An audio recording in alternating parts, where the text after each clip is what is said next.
로 집계돼 전년 44.6에 비해서는 2.4포인트 올랐지만 여전히 50보다 낮았습니다. 이 중 서울의 경우 주택구입 물량지수가 3으로 나타났습니다. 챗 GPT의 개발사 오픈 AI의 샘 올트먼 CEO가 이르면 다음 달 서울을 방문할 것으로 보입니다. 오늘도 전국이 대체로 맑은 가운데 건조한 날씨가 이어지겠습니다. 수도권 등 중부와 경북 내륙에는 건조경보가, 그 밖의 지역에는 건조주의보가 내려져 있습니다. 특히 충청과 남부에는 바람도 강하게 불어 산불 위험이 높습니다. 내일은 전국이 차차 흐려져 제주도는 늦은 오후부터, 중부와 호남에는 밤부터 비가 내리겠습니다.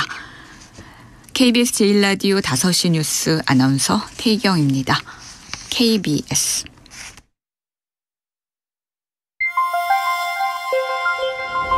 대한민국 중심 채널 KBS 1라디오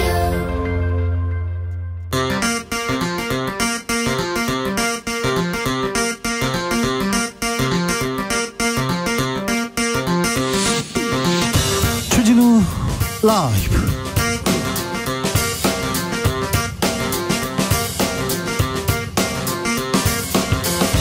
(2023년 4월 3일) 월요일입니다. 안녕하십니까, 주진우입니다.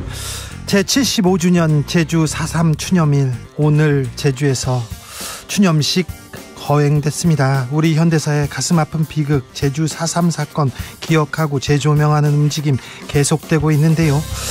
제주 4.3을 세상에 알린 소설 순이 삼촌의 저자 현기영 작가와 그날의 제주 기억해 보겠습니다. 정치권은 제주 4.3 추념식 두고 충돌합니다. 윤석열 대통령 여당 지도부는 불참했고 민주당 지도부는 모두 총집결했는데요. 국회에서는 한일 정상회담 결과를 두고 민주당에서 국정조사 요구하고 있습니다. 국민의힘에서는 문재인 정부 시절 남북 정상회담 내용도 공개하라 맞서고 있는데요. 박수현 청와대 전 소통수석에게 물어보겠습니다. 정광훈 목사 홍준표 대구시장과 설전을 벌였는데요. 국민의힘 지도부에서 좀 불편한가 봅니다. 그래서 홍준표 대구시장한테 좀 자제해라 이렇게 얘기했더니 또 홍준표 시장 가만히 있지 않았습니다. 근데 그 얘기를 듣고 정광훈 목사 가만히 있지 않았습니다. 주진우 라이브에서 직접 정광훈 목사는 뭐라고 했는지 주스에서 담아봤습니다. 나비처럼 날아 벌처럼 쏜다. 여기는 주진우 라이브입니다. 오늘도 자중자애, 겸손하고 진정성 있게 여러분과 함께 하겠습니다. 산불 소식 계속됩니다. 워낙 건조하고 바람이 심해서요. 불이 일단 나면요, 산불이 나면 이렇게 꺼지지 않습니다. 계속 번집니다. 어제는 인왕산 산불 소식도 전해졌어요. 서울에서 큰 산불 계속 보고 있었는데 다른 지역도 큰 피해 없어야 되는데 산불이 한번 나면요, 복구하는데 수십 년 걸립니다. 어렸을 때 제 친구가 불장난을 하다가 산불이 한번 났어요. 그런데 불이 조금 났어요. 그냥 대지를 조금 태우고 지나갔는데 몇 년 있다가 그 나무들이 거의 다 죽더라고요. 그래서 산불이 한번 나면 생태계가 복원되는데 100년 이상 걸린다고 합니다. 자연사랑, 환경보호를 위해서 우리가 조심해야 됩니다. 특별히 봄에 산 주변에서 불을 피우거나 담뱃불 절대 안 됩니다. 자, 우리가 산을 위해서, 환경을 위해서 뭘 해야 될지, 어떤 노력을 해야 될지 문자로 좀 알려주십시오. 샵 9730, 짧은 문자 50원, 긴 문자는 100원이고요. 콩으로 보내시면 무료입니다. 문자 많이 보내주십시오. 그러면요, 저희가 사연 보내주신 분들 10분 추첨해서 5만원 상당의 치킨 교환권 드립니다. 요즘은 2만원으로 닭을 못 먹는다면서요. 어이구, 닭값이 그렇게 비쌉니까? 하기야, 평양냉면은 얼만데요. 저희가 5만원 상담으로 이렇게 보냅니다. 정치율 조사 때문에 그런 건 아닙니다. 꼭 그런 건 아니에요. 02로 전화 오면은, 근데 여러분들 주목하고 있다가, 관심 두고 있다가 이렇게 주진우 라이브 외치셔야 됩니다. 그때가 왔습니다. 아이고, 네, 부탁드리겠습니다. 그럼 주진우 라이브 시작하겠습니다.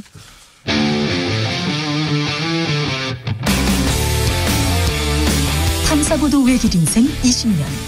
주 기자가 제일 싫어하는 것은?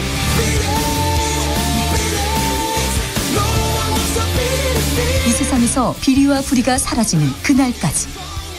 오늘도 흔들림 없이 주진우 라이브와 함께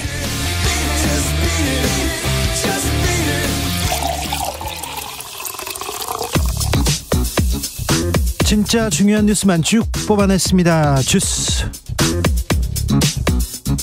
정상근 기자, 어서 오세요. 안녕하십니까. 어제 하루에만 산불 30여 건 발생했습니다. 네, 전국에 건조특보가 발효된 가운데 지난 주말 전국 곳곳에서 산불이 발생해 피해가 속출했습니다. 어제 산림청에 따르면 전국에서 총 34건의 산불이 발생을 했는데요. 특히 어제 오전 11시쯤 발생한 홍성과 대전의 산불은 산불 대응 3단계까지 발령이 됐는데요.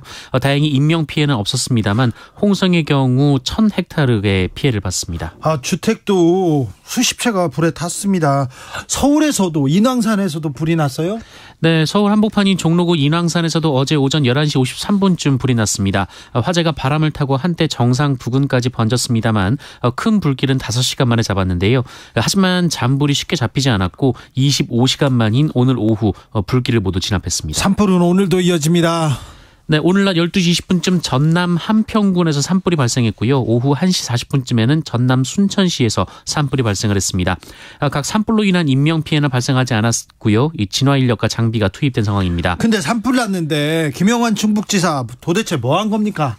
네, 지난달 30일 오후 이 충북 제천 봉황산에 산불이 났는데요. 당시 산림당국은 예상 피해가 10에서 30헥타르 정도일 것으로 판단하고 산불 대응 1단계를 발령했습니다.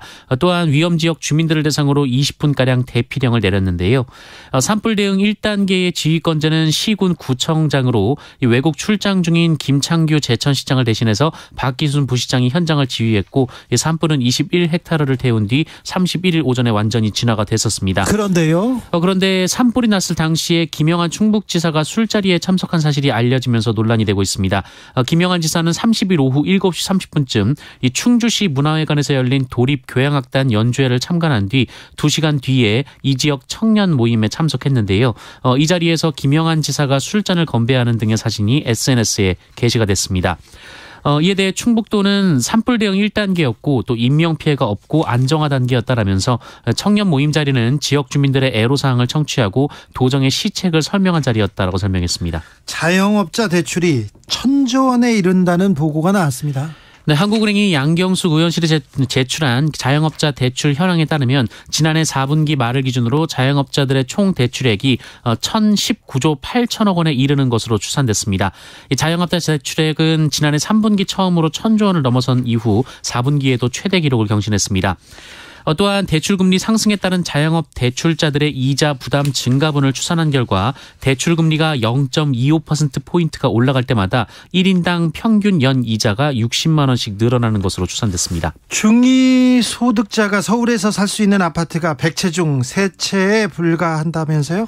네, 지난해 집값이 하락세로 전환했다지만 여전히 서울에서 중위소득 가구가 구매할 수 있는 아파트는 100채 중 3채에 불과한 것으로 나타났습니다.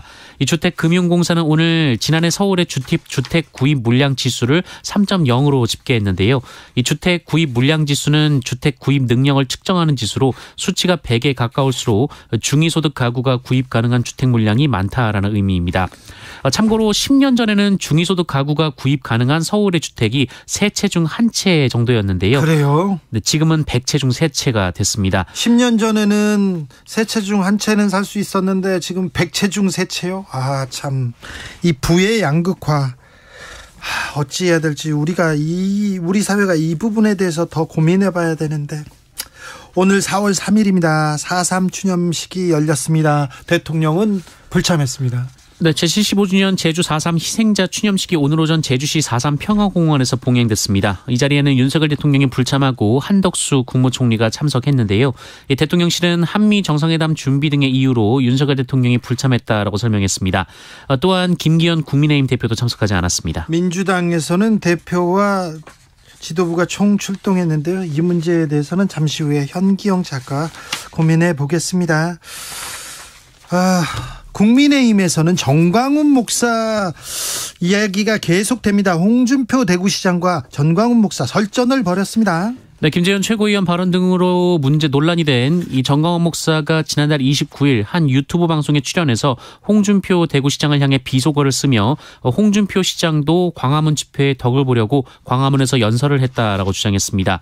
이에 홍준표 대구시장은 자신의 SNS에 목회자가 목회자답지 않게 욕설을 입에 달고 다니면서 자제력을 잃고 거친 말을 함부로 내뱉는 것은 참으로 유감이라고 말했습니다. 목회자가 왜 이렇게 욕을 해요? 얘기했더니 예수도 욕을 했다 이렇게 얘기를 하는데 그건 아니잖아요. 얘기했더니 아니 욕설은 할 수도 있다 얘기합니다. 그리고 우파 천하 통일했다 이 얘기를 김재원 최고위원이 했지 않습니까? 그래서요 주진우 라이브에서 정광훈 목사에게 우파 천하 통일했습니까? 물어봤습니다. 우파 진영 천하 통일했다 김재원 최고위원이 그렇게 얘기를 했어요. 네. 제가 5년 광화문 운동을 하면서 서명을 한 사람이 1,800만입니다. 그 광화문 운동한 것 때문에 결국 대한민국이 북한으로 넘어가는 것이 지금 태클이 걸려 있는 상태입니다. 김재원 최고위원에 대한 비판이 쏟아지자 홍준표 시장이 나섰어요. 네. 김재원 최고위원하고 홍준표하고 라이벌이더라고. 사이가 안 좋아요. 그러니까 경북 대구를 놓고 주도권을 서로 가지려고 그 두 사람이 싸우는 과정에서 네. 저를 물고 들어간 거예요. 둘이 싸우다가 저를 몰고 들어갔다 그렇지만도 않은 것 같아요. 그런데 김기현 대표가 오늘 홍준표 시장한테 한마디 했습니까? 네, 김기현 대표는 오늘 최고위원회 후 기자들과 만난 자리에서 홍준표 시장과 정광훈 목사의 설전은 별로 바람직하지 않고 앞으로 계속돼서도 안 될 일이라고 말했습니다. 네. 김기현 대표는 정광훈 목사에 대해서는 이 당 공천권을 가지고 제3자가 왈가왈부할 일이 아니다라고 했고요. 홍준표 시장을 향해서도 지방자치 행정을 맡은 사람은 그에 전념하시면 좋겠다라고 말했습니다. 시장은 시장직에 전념하면 좋겠다 이렇게 얘기했습니다. 그랬더니 홍준표 시장이 발끈하고 나섰습니다. 홍준표 시장은 정광훈 목사에게 발목이 잡힌 당도 아닌데 저렇게 방약 무인하게 욕설을 쏟아내도 한마디 말 못하면서 오히려 자신을 질타한다라며 자유통일당으로 당명 개정을 검토해보라라고 비판했습니다. 홍준표 시장이 김기현 대표한테 전 목사한테는 한마디도 못하고 나한테만 뭐라고 그래 그러면서 발끈하면서 SNS에 글을 썼죠? 네, SNS에 글 썼습니다. 이 홍준표 시장의 글 어떻게 봤는지 정광훈 목사한테 주진우 라이브에서 다시 물어봤습니다. 홍준표 네. 저번에 내가 보니까 이성을 잃은 상태 같아. 현재 좋은 자리는 혼자 다 하고 결국 탄핵이나 당하고 저번에 이제 더 이상 정치하면 안 돼요. 먼저 번에 대통령 경선 나왔을 때 네. 전화해가지고 도와달라고. 네. 홍준표 저한테 안수기도 받았어요. 정책에 대해서 내가 제안을 했습니다. 예? 홍준표 시장이 왜 그랬을까요? 저 사람 저거 내가 볼 때 아이고 그런 얘기 마시고요. 정신 나간 사람이지. 아니, 사실 전 목사님이 말씀을 많이 하셨는데요. 비속어가 많으셔가지고 저희가 다 쓸 수가 없었어요. 그래서 얘기를 못했는데 그런데 주진우 라이브와 정광훈 목사 얘기하는 도중에도 정광훈 목사한테 현직 장관이 전화를 하더라고요. 아이고 목사님 이거 어떻게 하겠습니다. 굉장히 공손한 어조로 장관이 전 목사한테 얘기를 하더라고요. 사실 확인을 제가 조금 더 해봤는데 사실인 것 같고요. 어떤 내용인지 제가 취재해보고 있는데 그런데 정광훈 목사의 영향력이 만만치 않은 것은 드러납니다. 네, 관련돼서 이런저런 얘기가 나오고 있습니다. 네, 정광훈 목사의 얘기 들었습니다. 주말에 강남 한복판에서 벌어진 납치 살해 사건 큰 논란이 됐습니다. 네, 서울 강남에서 남성 3명이 여성 1명을 차량으로 납치한 뒤 살해한 사건이 발생을 했습니다. 지난달 29일 밤 11시 50분쯤 서울 강남의 한 아파트 단지 앞에서 남성 2명이 한 여성을 끌고 가서 승용차에 태운 뒤 사라진 건데요. 경찰은 사건 발생 35시간 만인 지난 금요일 일당을 체포했고 살해된 여성의 시신을 대청댐 인근에서 발견해 수습했습니다. 이번 달부터 경찰이 암행 과속 단속을 하기로 했어요. 네, 고속도로를 과속으로 달리다가 단속 카메라 앞에서만 속도를 줄이는 차량들 많이 보셨을 텐데요. 네, 위험합니다. 네, 앞으로 이 주행 중에도 언제든 과속 단속이 가능한 순찰차와 암행 차량이 오늘부터 전국 고속도로로 확대 운영이 됩니다.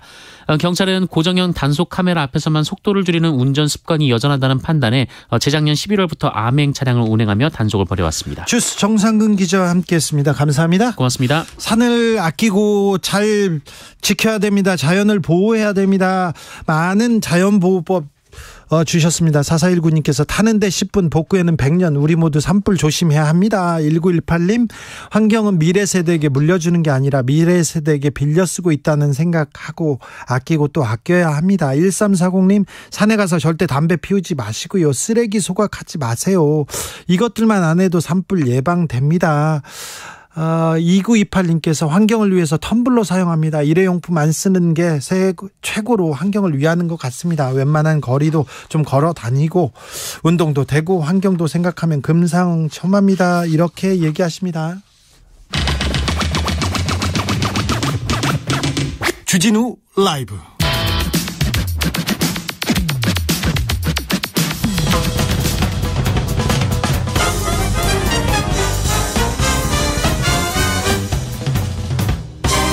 훅 인터뷰. 모두를 위한 모두를 향한 모두의 궁금증 훅 인터뷰. 4월 제주에 이렇게 내려간 적이 있었는데 이 집도 저 집도 그 건너집도 제삿집이라는 얘기를 들었습니다. 한국 현대사에서 가장 비극적인 일 중에 하나 제주 4.3. 이 제주 4.3 사건을 세상에 알린 사람입니다. 소설 순이삼촌으로 제주 4.3을 우리에게 알려준 현기용 작가 만나보겠습니다. 작가님 안녕하세요. 예, 안녕하십니까. 네, 오늘 4.3 75주기입니다. 네네. 오늘 하루 어떻게 보내셨습니까? 예, 그 추모식이 열리고 있는 제주시 봉계동 4.3 평화공원. 네. 거기에서 거기 추모식이 열렸는데 거기에 참가를 했습니다. 네. 참가했는데 날씨가 참 좋았어요. 마치 참 음습한 그늘에만 계신 4.3 3만 영령들이 오늘은 따뜻한 봄볕과 봄바람을 이렇게 쏘이시지 않았나 하는 그런 좋은 날씨였고, 네. 그리고 또 4.3 제주 4.3을 상징하는 꽃이 동백이에요. 동백꽃. 예. 동백꽃도 사방에 많이 펴 있었어요. 4.3 평화공원에. 네. 좋았어요. 그리고 그 참배객들이 유족과 그리고 도민들 얼마나 모였냐면 참 코로나 때문에 잘 못 모였었는데 거의 15,000명가량 이제 모였습니다. 모여서 참배를 한 거죠. 거기에서 여러 가지 의식들이 거행되었는데 거기에 나와서 그 유가족들이 유가족 한 3명 나오셔서 그동안 그 부모님을 잃고 그 고단한 삶을 살았던 그 얘기를 하는데 참 눈물이 겨웠어요. 네. 하여튼 그런 하루를 보냈습니다. 네, 선생님의 책에서 그리고 역사책에서 제주 4.3에 대해서 배웠습니다. 그런데 4.3 추모공원에 갔더니 너무 많은 사람들, 너무 많은 희생자, 3만 명이 넘는 희생자들 위패를 보고 진짜 가슴이 먹먹했는데요. 네. 오늘 추모식은 좀 어땠습니까? 대통령은 안 왔습니다만. 대통령의 그 추모사를 총리께서 오셔서 이제 대독을 해 주셨는데 아무리 바빠도 오시겠다고 약속하셨는데 오셨으면 얼마나 좋았을까 하는 생각이 들었고, 네. 그리고 오후가 돼서 한 4시쯤에 네. 오후 4시쯤에 전직 대통령인 문재인 전 대통령이 참배를 했어요. 와서 그래서 참 고맙게 생각합니다. 문재인 전 대통령님은 지금까지 한 4번쯤 이렇게 내려오셔서 참배를 하신 거죠. 참 고맙게 생각합니다. 네. 네. 윤석열 대통령은 작년에는 오셨잖아요. 그래서 또 오겠다고 하셨죠. 예. 근데 이제 바쁘신가 보죠. 네. 그래서 내년에는 꼭 오시라고 생각합니다. 소설 순이 삼촌에도 서북청년단 얘기가 좀 나오지 않습니까? 예. 오늘 추모식에 서북청년단 요원들이 왔습니까? 무시할 만한 거고, 좀 또라이들이 좀 하는 거고. 죄송합니다. 그렇게 신경 쓸 그런 세력이 전혀 아닙니다. 아, 그렇습니까? 그러니까, 예. 그래서 하여튼 해프닝 또 악동들이 노름 비슷하게 그렇게 하는 거죠. 표현의 자유 어쩌고저쩌고 하면서 그냥 노는 거예요. 놀랬지 하고 사람들에게 놀래키는 네. 그런 행동이라고 보지 그게 큰 세력이라고 저는 보지 않습니다. 그런데 저는 지금 제주 4.3인데 추모식에 다시 서북 청년들 회원들이라니 좀 안타까웠어요. 네, 그렇죠. 근데 70여 년 전에 그 서북 청년 그쪽을 있는 그런 후계 집단은 아닌 것 같아요. 내가 볼 때는. 네. 난 내가 잘못 판단하고 있는지는 모르지만 그런 건 아닌 것 같고, 문제되는 건 그보다는 또 군소 보수 정당들 있잖아요. 네. 그들이 문제인 것 같아요. 왜 어떤 문제입니까?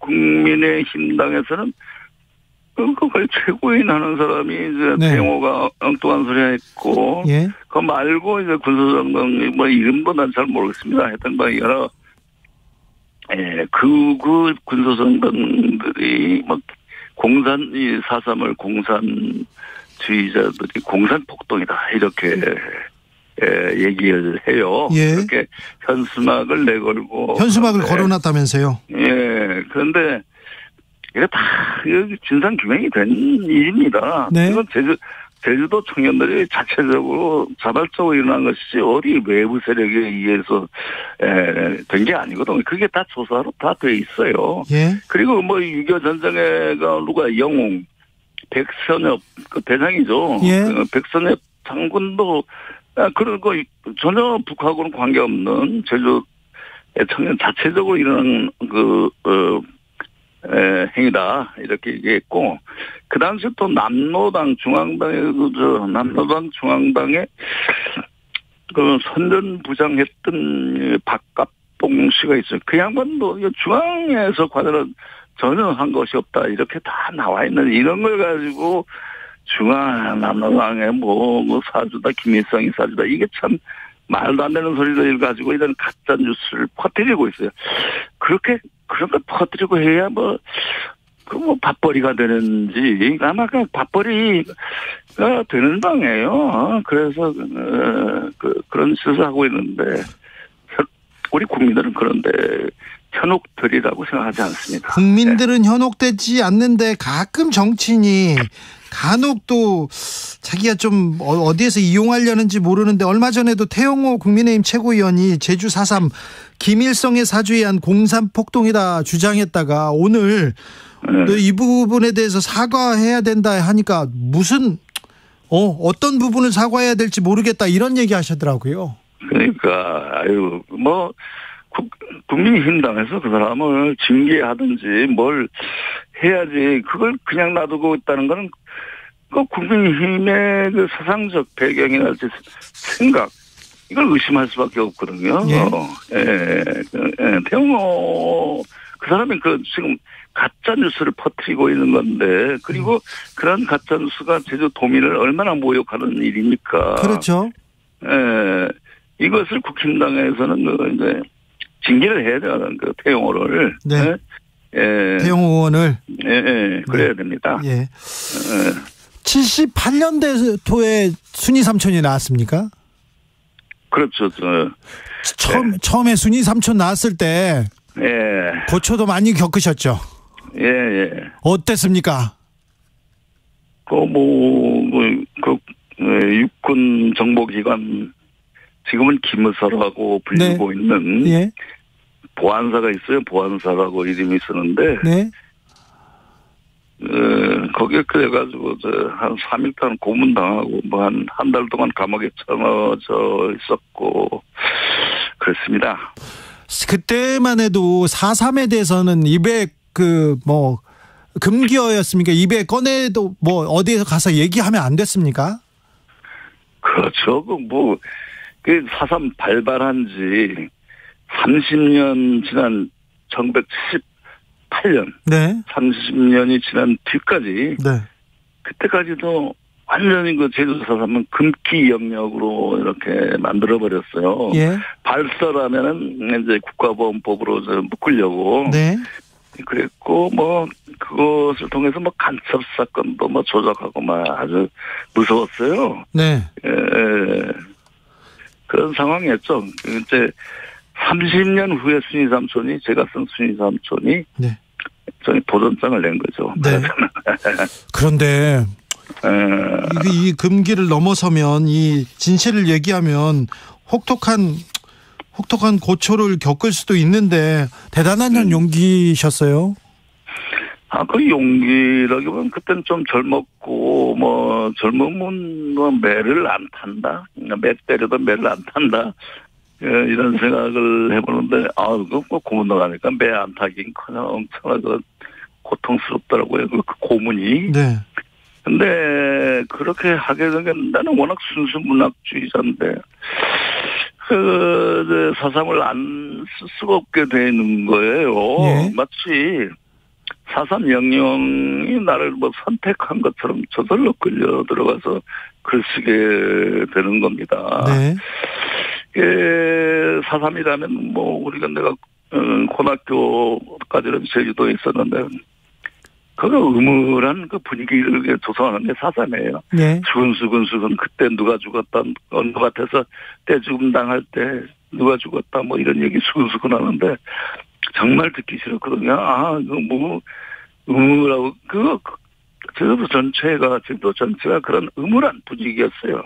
그래서 제주도를 벗어나서 서울에 와서 대학 진학했는데 제주도가 보이고 그 음울한 분위기 성격을 이제 알게 되고 그러면서 저절로 나도 또 그런 트라우마를 좀 겪고 있었죠. 네. 그래서 어린 시절에 겪었지만은 그래서 이것을 쓰지 않을 수가 없었던 거예요. 네. 무서웠지만은 어떻게 저절로 그렇게 쓰게 됐더라. 네. 이제 4.3이 가슴 아픈 비극이었다. 그리고 그때 4.3의 희생자들이 억울하게 이렇게 희생당했다. 이렇게 국민들이 많이 알고 있습니다. 네. 진상규명도 됐고요. 이제 네. 공산당이 만들었다. 공산폭동이다. 그렇게 생각하는 사람들 거의 없습니다. 이제 이 4.3의 트라우마에서 제주가 좀 벗어난 것으로 보입니까? 아직은 완전한 해결이 아니라 4.3이 해결이 지금 다 되어야 그 트라우마에서 벗어나는 것이죠. 왜냐하면 지금 트라우마를 심하게 앓고 계신 그분들을 우리는 생존자인데 엄청나게 고문당하고 죽을 뻔하다가 살아남은 분들이거든요. 예. 그분들을 우리는 일컬어서 생존 희생자라고 그래요. 예. 그분들도 희생자라. 이거 죽지는 않았지만. 그렇죠. 왜냐하면 평생 72년 동안 그 시기를 살고 있어요. 예. 현재를 살고 있는 그 시기를 살고 늘 트라우마에 이제 시달리니까. 네. 이런 분들이 아직도 트라우마를 앓고 있고 그 자식들은 그것도 전염되고 있지 않습니까? 그런 트라우마가. 네. 젊은이들까지도. 그래서 이게 지금 그 트라우마가 치유가 아직은 안 된 상태입니다. 네. 4.3을 부정하는 세력들이 활개치고 있다. 더 목소리를 내고 있다. 이런 생각도 드십니까? 이제는 아까도 말씀한 아주 마이너리티. 네. 소수자라고 생각합니다. 예. 그래서 이거 하여튼 민주주의 민주사회에서 표현이 자유를 보장하고 있지 않습니까? 네. 그러니까 엉뚱한 소리 하는 사람들이 있어요. 이걸 처벌도 잘 못하는 거예요. 그걸 기회로 해가지고 엉뚱한 소리하고 가짜뉴스를 퍼뜨리고 왜곡시키고 그래서 가끔 깜짝 놀라게 만드는데 이번도 그렇고 그렇습니다만은 그들은 계속 그런 사람은 언제나 어떤 다 그런 세력 그런 사람들 있게 마련이거든요. 그러니까 그런 거 완전히 배제시키고 논의에서 배제시키고 소외시켜버리고 아주 극소수화시키는 여론에 의해서 여론에 의해서 극소수화시키는 게 중요하다고 생각합니다. 네, 알겠습니다. 최근에 현 정부에서 이승만 전 대통령에 대한 죄조명 이렇게 얘기가 나오고 있는데 그 부분은 어떻게 생각하십니까, 작가님? 그거야말로 4.3을 모욕하는 거죠. 4.3의 가장 책임 있는 양반이 4.3의 그 대학서 3만의 희생을 있게끔 만든 장본인이 이승만이에요. 아니 민중을 그렇게 학살한 책임자가 어떻게 건국의 아버지니 무슨 어쩌고저쩌고 하는 말을 할 수가 있는 거예요. 아니 국민이 대통령이라는 하여튼 그 국가의 수반인데 국가란 민족을 보호하게 돼 있는 건데 민족을 죄없는 민족을 말이지 3만이나 그냥 파괴시켰다는 게 그게 대통령이 할 짓이십니까? 그거는 범죄자예요. 그 양반. 그건 말도 안 되는 거. 그러니까 그런 세력하고 또 4.3이 싸워야 된다는 이런 게 있습니다. 네. 네. 말씀 잘 들었습니다, 작가님. 예. 작가님이 아까 서북청년단 얘기하다가 조금 약간 세게 말한 그 단어는 부적절한 단어는 제가 사과드릴게요. 예. 감사합니다. 말씀 감사합니다. 현기영 작가였습니다. 교통정보센터 다녀오겠습니다. 유하영 씨. 네, 이 시각 교통정보입니다. 고속도로는 퇴근 정체가 늘고 있습니다. 영동고속도로 인천 방향 북수원에서 반월터널까지 11km 정체고요. 서울 양양고속도로 서울 쪽으로 서종에서 화도까지 밀리고 강일 주변에서 속도 떨어집니다. 사고 여파로 혼잡한 곳도 있는데요. 서해안고속도로 서울 방향 서평택 분기점 5차로와 갓길에서 사고 났고요. 1시간째 사고 처리 중입니다. 조심해서 지나셔야겠습니다. 사고 지점 지나서도 발안에서 8탄 분기점까지 속도를 줄입니다. 평택 시흥고속도로 시흥 방향 마도 분기점에서 송산마도까지 답답하고요. 중부고속도로 하남 쪽으론 경기 광주 분기점부터 중부 1터널까지 밀립니다. KBS 교통정보센터였습니다.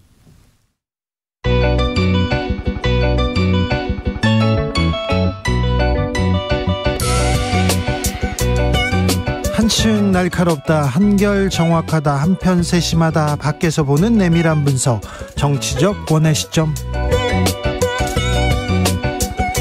오늘의 정치권 상황 원회에서 더 정확하게 분석해드립니다. 이현주 전 국민의힘 의원 어서 오세요. 네, 안녕하세요. 부드러운 카리스마 이현주입니다. 부드러운 카리스마 이현주 오늘은 단독으로 모셨습니다. 아, 네네. 좀 뭔가 허전하네요. 그죠? 그래요? 아유, 혼자 충분합니다. 네. 최민희 전 의원은 어디 가셨어요? 아, 네. 네. 방통위 상임위원으로 갔습니다. 잘 되셨어요. 네. 그렇습니다. 오늘 4월 3일입니다. 4.3 희생자 추념식. 윤 대통령은 불참했습니다. 국민의힘 지도부도 불참하고요. 네. 민주당 지도부 그리고 문재인 전 대통령은 참석했습니다. 어찌 보셨어요? 아, 네. 우리나라는 왜 맨날 이러는지 모르겠어요. 정말 미치겠어요, 진짜. 네. 근데 지난해에는 또 윤석열 대통령 당선자 신분으로 가셨죠? 네. 근데 어떻게 1년 만에 이렇게 분위기가 싹 바뀌어요? 그러게요. 네. 좀 안타깝다는 생각이 들고, 이번에는 물론 같은 행사에 매년 가는 게 좋냐 이렇게 말씀하셨는데, 물론 매년 갈 필요는 없죠. 하지만 이번엔 좀 갔었어야 된다. 왜냐하면 사실 이번에 이제 위안부 강제동원 이런 건으로 정부 내 뉴라이트의 비중이 너무 커지는 거 아니냐. 네. 이런 의심들이 좀 있잖아요. 그렇죠. 그래서 이번에는 사실은 정부의 어떤 역사관이 도마에 올라 있었기 때문에 갔었어야 된다.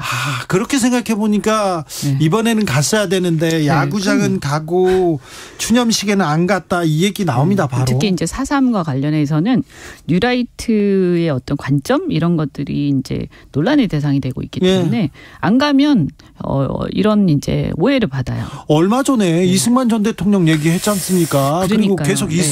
이승만 하면서 그리고 제주 4.3에 대해서는 이게 또 앞뒤가 안 맞기 때문에 그러니까요. 그래서 뭐 모든 대통령이 공과가 있습니다만 4.3 같은 경우에는 비극이잖아요. 네. 그렇죠?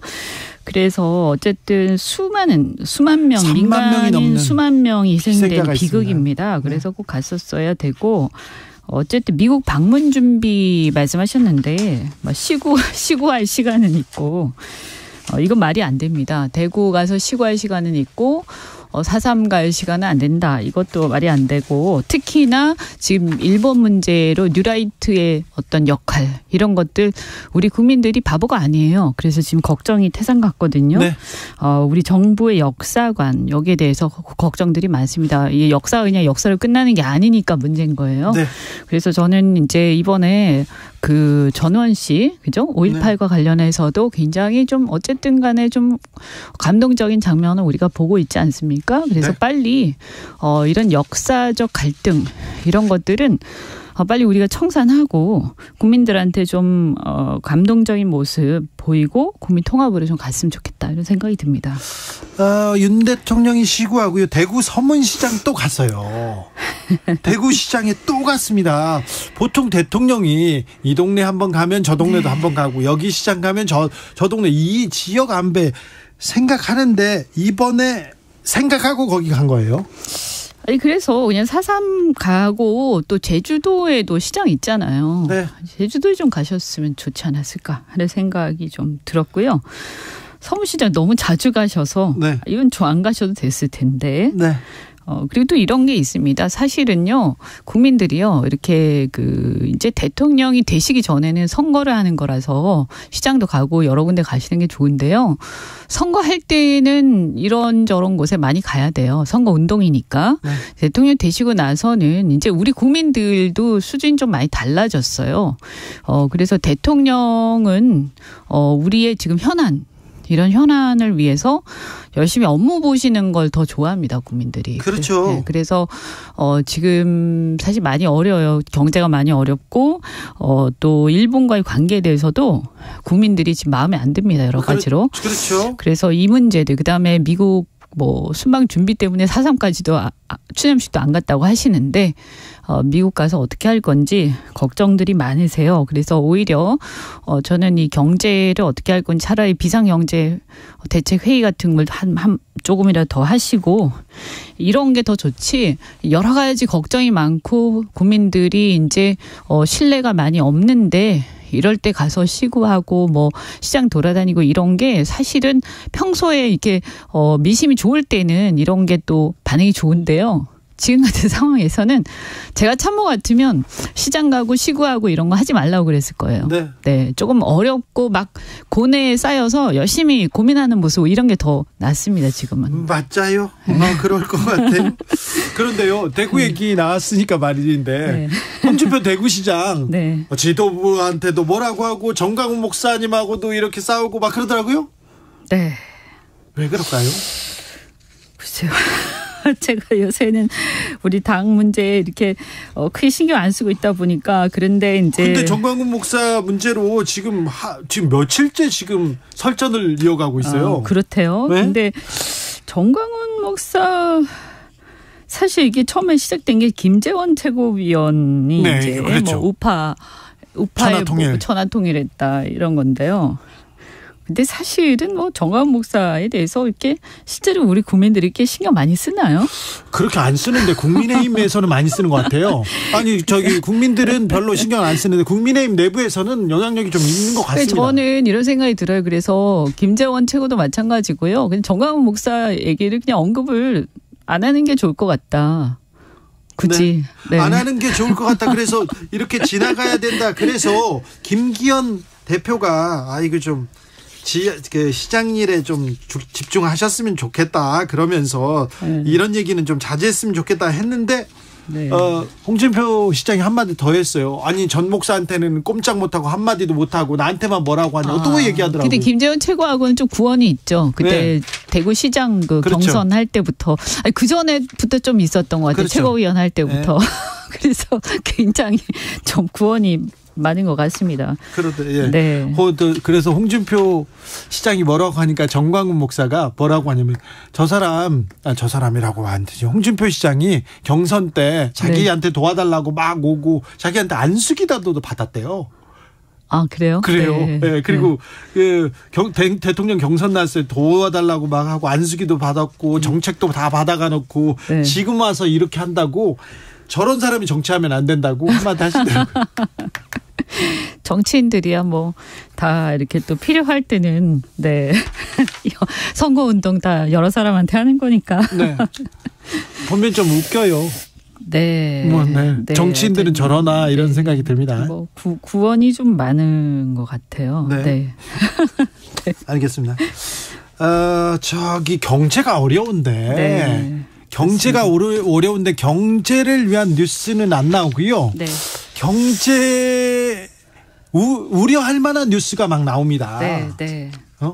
좀 짚어야 될 대목이 많아요. 그럼요. 지금 보면 어쨌든 미국 가서도 이제 좀 시간이 좀 있긴 합니다만 저는 걱정되는 게 미국 가서 홍만 붙이고 오면 안 될 텐데 우리가 지금 기대하는 거 반도체법 그다음에 IRA법 좀 해결 좀 하고 우리가 지금 걱정하는 것들 반도체 지금 중국에 있는 공장들 이 생산 시설들 어떻게 지금 유예 기간 좀 연장할 수 있을까 이런 걱정하잖아요. 여기에 대해서 지금 뭔가 기대할 만한 상황이 아닌 것 같아요. 자 민생 그리고 경제 우리 기업들 조금 보탬이 될 만한 세일즈 외교한다 그런 거는 아니고요. 요즘 기업에서 너무 걱정거리가 많아졌습니다. 네. CEO 함부로 못 뽑고요. 그다음에 외풍에 마구 흔들려요. 이거 큰 걱정입니다. 경제에 큰 리스크예요. 그러니까요. 국민들이 이제 아마 여기까지 하도 이제 이슈가 많다 보니까 이제 그냥 지나갔을 수도 있는데 호적 기업 토벌한다 이러면서 호적 기업이란 얘기 제가 처음 들었는데 그러게요. 그 소유 분산 기업의 이제 이 어떤 소유 분산 기업 이제 지배 구조 개선한다 뭐 이렇게 이제 근데 우리가 이제 지배 구조 개선한다 이러면 이거는 주로 예전에 좀 그 편이 그렇습니다만 좀 운동권적 시각 진보 세력에서 많이 했던 얘기 아니에요? 그래서 저는 이제 기억이 나는 게 이거를 예전에 제가 옛날입니다만 이렇게 민주당을 제가 비판을 많이 했거든요. 많이 했죠. 네, 그래서 과거에 국민의힘 그러니까 자유한국당 쪽이죠. 비판 엄청 했었어요. 그래서 여러분 기억나실런지 모르겠는데 그때 대한항공 그죠? 엄청 문제가 됐었죠. 그래서 국민연금이 뭐 대한항공의 주식을 사가지고 대한항공의 주식에 투자를 해서 대한항공의 뭐 지배구조를 개선한다, 뭐 어떻게 한다, 뭐 압박을 한다, 뭐 여러 가지 비판들이 막 있었는데요. 그런데 그걸 가지고 이제 뭐 기업을 좌지우지한다, 정부가 막 이런 비판들이 엄청났거든요. 그런데 이번에 보면 KT 포스코, KT CEO를 선정이 됐는데요. 정부 쪽에서 안 돼 이렇게 해가지고 지금 찍어낸 거 아닙니까? 검찰이 움직이고. 그러면서 국민연금공단에서 그 국민연금 우리 국민들의 기금이에요. 그죠? 그리고 사실 이런 식으로 마구 지금 투자하면 안 돼요. 이런 목적으로. 왜냐하면 사실은 국민연금이 함부로 이런 목적으로 막 투자하다가 지금 수익이 안 나면 큰일 나요. 우리 국민들이 얼마나 걱정입니까? 그런데 지금 이렇게 막 이런 어떤 그 지배구조 개선한다는 명목으로 기업에다가 투자를 한다. 이렇게 큰 손으로 막 이렇게 압박을 하면서 결국에는 그 명목으로 해가지고 그 어떤 좀 제가 의심하는 거는 그래서 이 지배구조 개선을 명목으로 KT라든가 포스코라든가 좀 만만한 기업에다가 혹시 이 CEO라든가 여기에다가 낙하산 보내려고 하는 거 아닌가?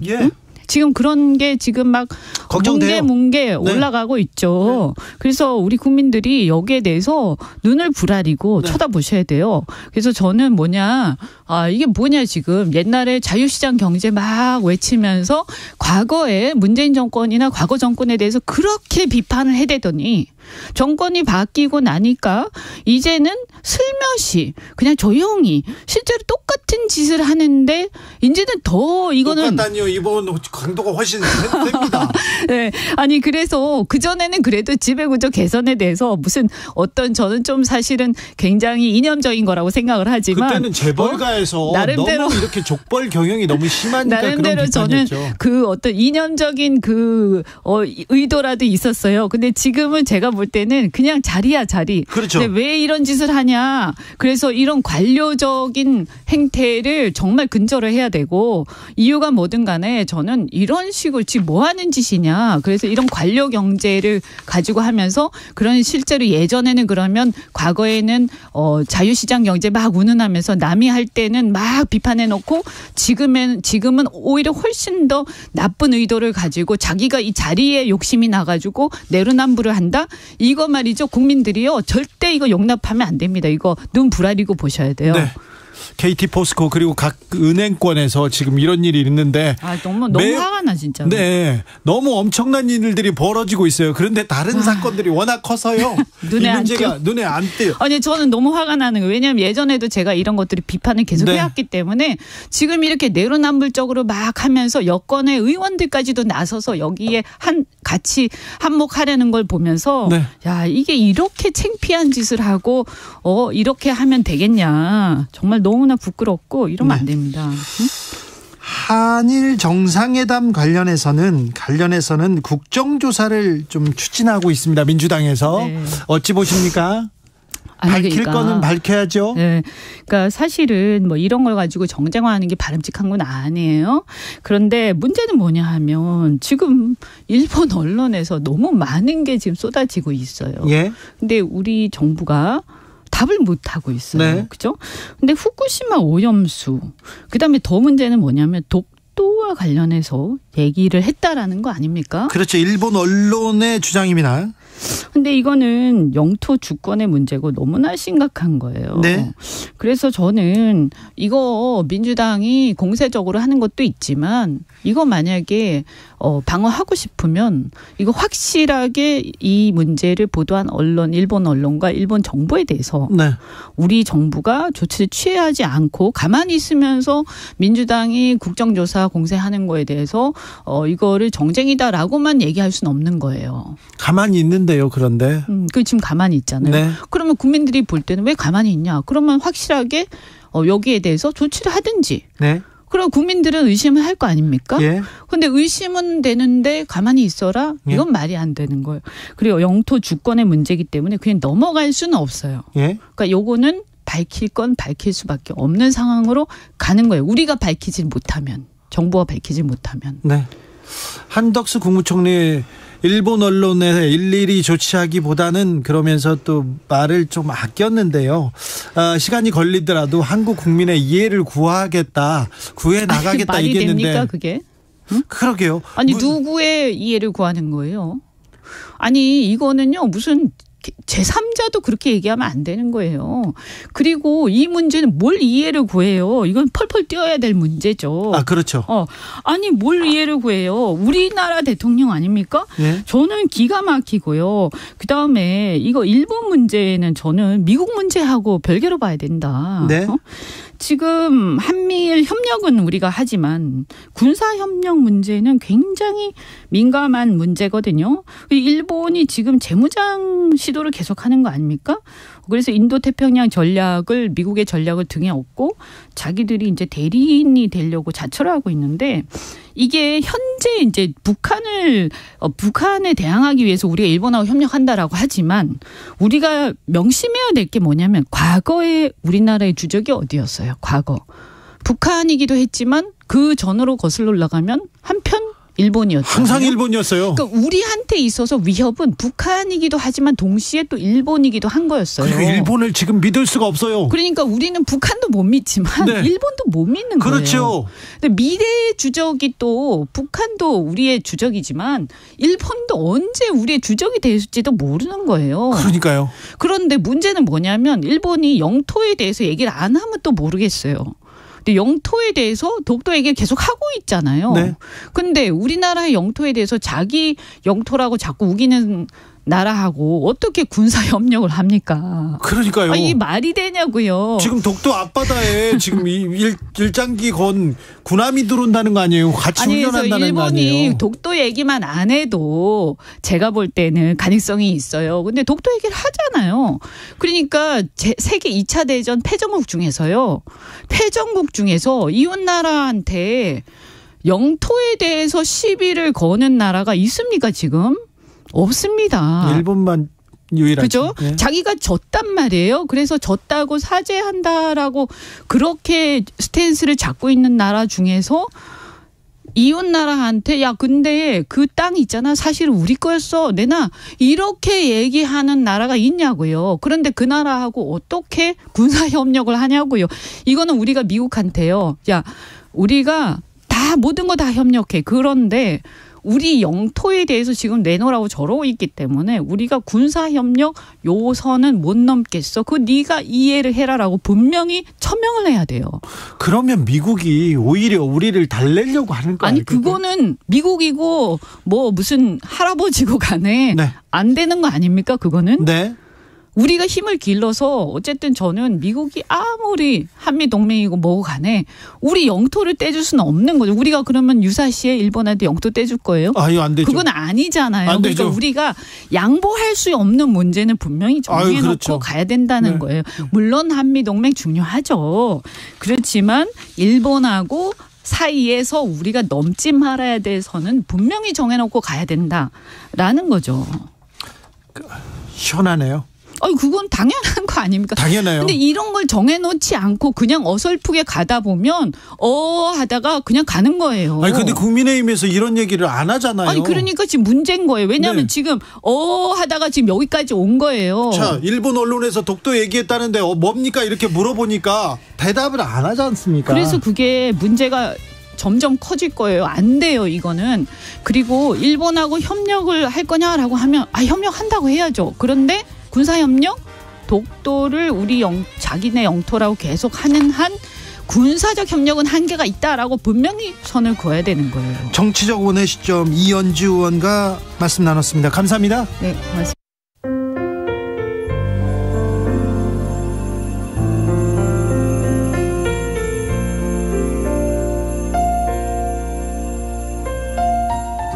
KBS 라디오 연중기획 희망충전 대한민국 528번째 이야기. 안녕하세요. 아나운서 이연주입니다. 성주는 26주 5일 미숙아로 태어났습니다.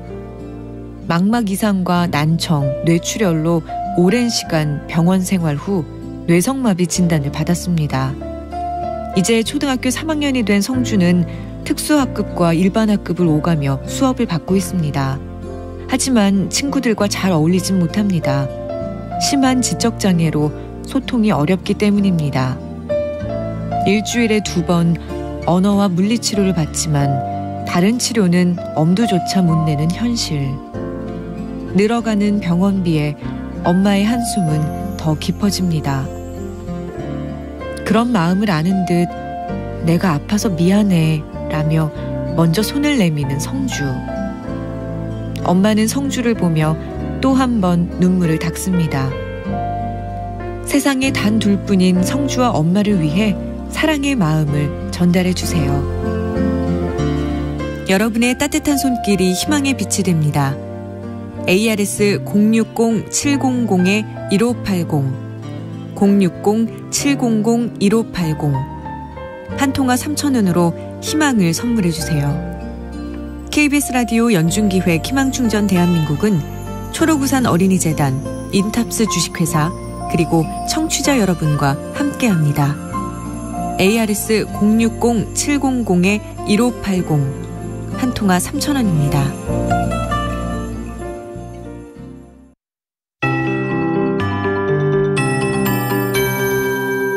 KBS 58분 날씨. 벌써 9일째 서울의 기온이 야금야금 오르더니 오늘은 올 최고 기온을 다시금 경신하면서 9일 중 가장 기온이 높았습니다. 25.9도까지 올랐고요. 평년보다 10.6도 높은 낮 기온 보였습니다. 이렇게 대부분 중서부 지역으로 25도를 넘어섰는데요. 이제 내일부터는 기온이 다시 쭉 단계적으로 내림세를 띠겠습니다.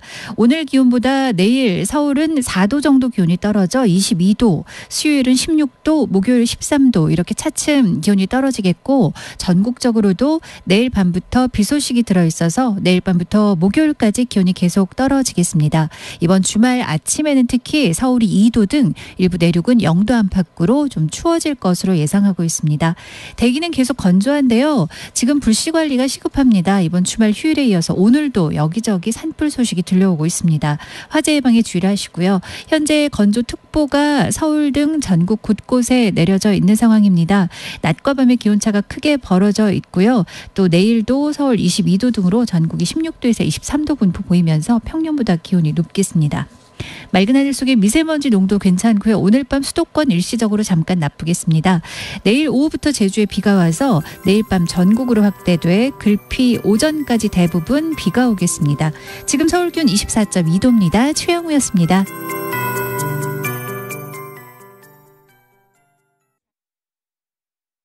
정성을 다하는 국민의 방송 KBS가 6시를 알려드립니다. AM 711kHz, FM 97.3MHz, KBS 1라디오입니다. HLKA.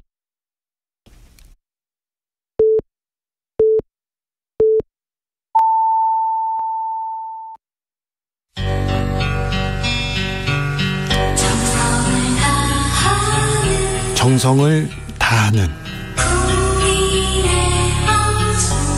국민의 방송 KBS 주진우 라이브. 그냥 그렇다고요. 이 시각 라디오 정보센터 뉴스입니다. 전국적으로 크고 작은 산불이 이어지고 있는 가운데 오늘도 전남 한평과 순천, 대전, 충남 지역 등에서 큰 산불이 나 진화 작업을 하고 있습니다.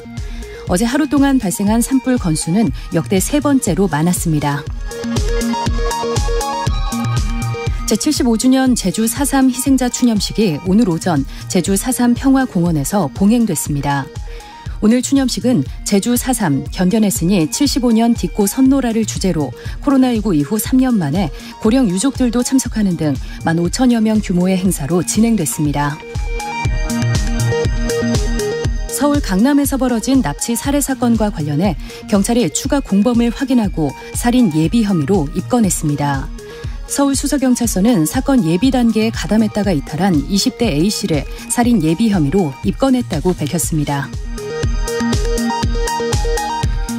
자영업자들이 받은 대출 규모가 1,000조 원을 넘어 증가세를 이어가고 여러 군데서 대출을 받은 다중채무자 비중도 56%를 넘는 것으로 나타났습니다. 자영업 다중채무자의 1인당 평균 대출액은 작년 4분기 말 기준 4억 2천만 원으로 추정됐습니다. 지금까지 라디오 정보센터 조진주였습니다.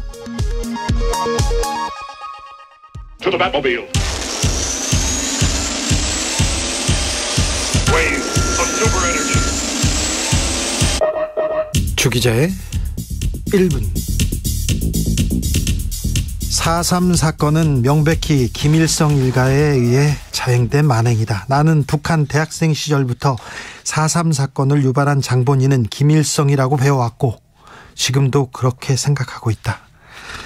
태영호 국민의힘 최고위원이 거듭 주장하고 있습니다. 오늘 태영호 의원한테 기자들이 물어봤어요. 자신의 발언에 대해서 사과할 용의가 있냐고. 그랬더니 어떤 점에서 사과해야 하는지 아직 납득이 되지 않는다 이렇게 얘기합니다. 어떤 지점을 사과할지. 아니, 북한에서 배운 것을 근간으로 대한민국 국회의원, 국민의힘 최고위원을 하시면 어떻게 하십니까? 어떻게 하시려고 그렇습니까? 북한에서 배운 거 기본으로 한번 해볼까요? 김일성 대원수님이 황량한 자갈밭에서 모래를 손에 쥐시니 모래가 쌀로 변하고 솔방울을 쥐시니 포탄으로 변화했다. 김일성 대원수님이 길을 가시다 강이 길을 막아 길이 끊기자 발치에 있는 가랑잎을 주워 강에 띄우시고 그것을 지려밟고 강을 건너시었다. 김일성은 강물의 흐름을 하류에서 상류로 흘러가는 것으로 바꿀 수 있으며 비도 자유자재로 내릴 수 있기 때문에 북한은 건국 이래로 자연재해가 없었다. 자연재해가 없었습니까? 그렇게 홍수나고요? 그렇게 가뭄이 나고요? 아니, 태영호 의원님, 김일성 원수님이 축지법을 썼다고 배우셨잖아요. 그런데 그 배운 걸로 큰 소리를 치면 어떻게 합니까? 또 북한에서 이렇게 들었다, 이걸로 배웠다, 그렇게 큰 소리 치실까봐 저는 자꾸 겁이 납니다. 주기자 1분이었습니다.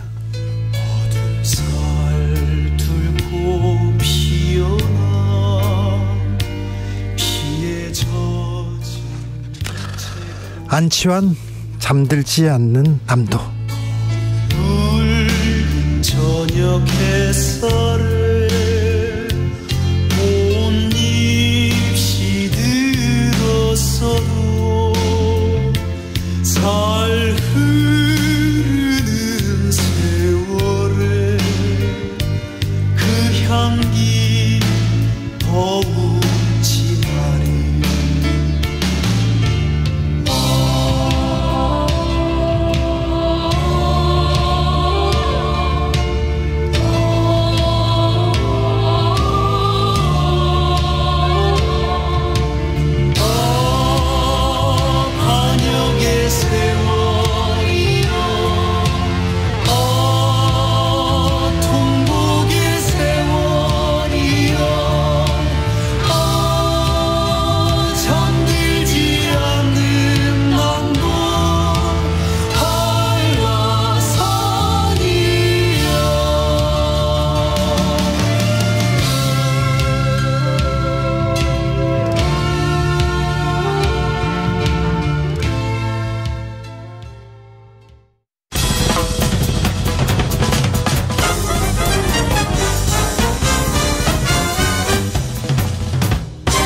훅 인터뷰. 훅 인터뷰 이어가겠습니다. 한일 정상회담 이후 정치권 공방 커집니다. 이 CCBB를 가려야 되는데 계속 공방만 커져요. 그런 가운데 4월 3일 4.3 유족들을 문재인 전 대통령이 만났습니다. 민주당 지도부는 제주에 가고 그리고 국민의힘 지도부는 찾지 않았습니다. 이런 두루두루 이런 정치적 사항 물어보겠습니다. 박수현 전 청와대 홍보수석, 국민소통수석 모셨습니다. 어서 오십시오. 네, 안녕하십니까. 네. 박수현입니다. 네, 오늘은 특별한 날입니다. 제주 4.3 희생자 추념식이 열렸습니다. 제주 4.3에 대해서 문재인 정부에서 그리고 또 박수현 수석께서도 특별히 많이 이렇게 생각하시고 치르셨었죠? 그렇습니다. 우선 문재인 대통령이 오늘 이제 제주를 가셨는데요. 이것은 유족 측에 이제 간곡한 초청이 있었고, 네. 작년 10월에 문재인 대통령 임기 중에 많은 관심을 가지고 추진을 했고, 그래서 특별법이 되었고, 그리고 거기에 따라 배보사항이 작년부터 이루어지고 있지 않습니까? 네. 그래서 보도가 됐던 것으로 저는 기억을 합니다만 4.3 유가족들이 네. 양산 사저에 네. 제주 팽나무 한 그루를 가지고 와서 직접 심기도 하고 그랬었어요. 그래서 그걸 평화의 나무다 이렇게 했고요. 오늘 꼭 방문해 주시기를 청했고, 또 문재인 대통령 2018년, 2020년, 2021년 네. 그렇게 이제 제주를 방문을 했었는데 네. 마지막 임기엔 2020년에 꼭 가시고 싶었어요. 네. 그러면서 당신의 손으로 이 제주 4.3의 역사를 어쨌든 좀 정리하고 싶은 그런 생각이 왜 없으셨겠습니까? 예. 그런데 그때 이제 윤석열 당선자께서 네. 가시기를 원했기 때문에 대통령께서는 당선자에 대한 배려 차원에서 당신 일정을 접으셨고, 당선자가 가는데 공군 2호기까지 대통령이 내주셨거든요. 저녁에 내주셨죠. 그렇습니다. 네. 네, 그랬었는데 오늘은 어쨌든 그런 유가족의 요청에 의해서 미뤄놨던 마지막 참석을 오늘 비로소 하게 되었다, 이렇게 설명드릴 수 있겠습니다. 네. 문재인 전 대통령 되셨어요? 그렇습니다. 네.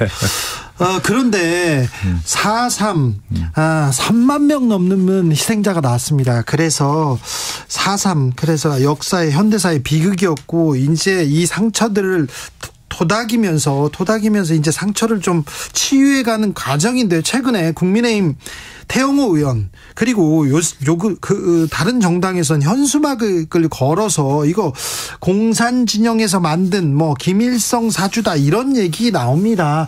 이런 부분은 어떻게 보셨는지요? 제주특별법이 되고 배보상이 이루어지는 문제는 이미 진상규명이 되었기 때문에 가능한 것 아니겠습니까? 네. 진상규명 역사적으로 그 4.3의 성격이 규정이 된 것이에요. 네. 그건 국민적 합의입니다.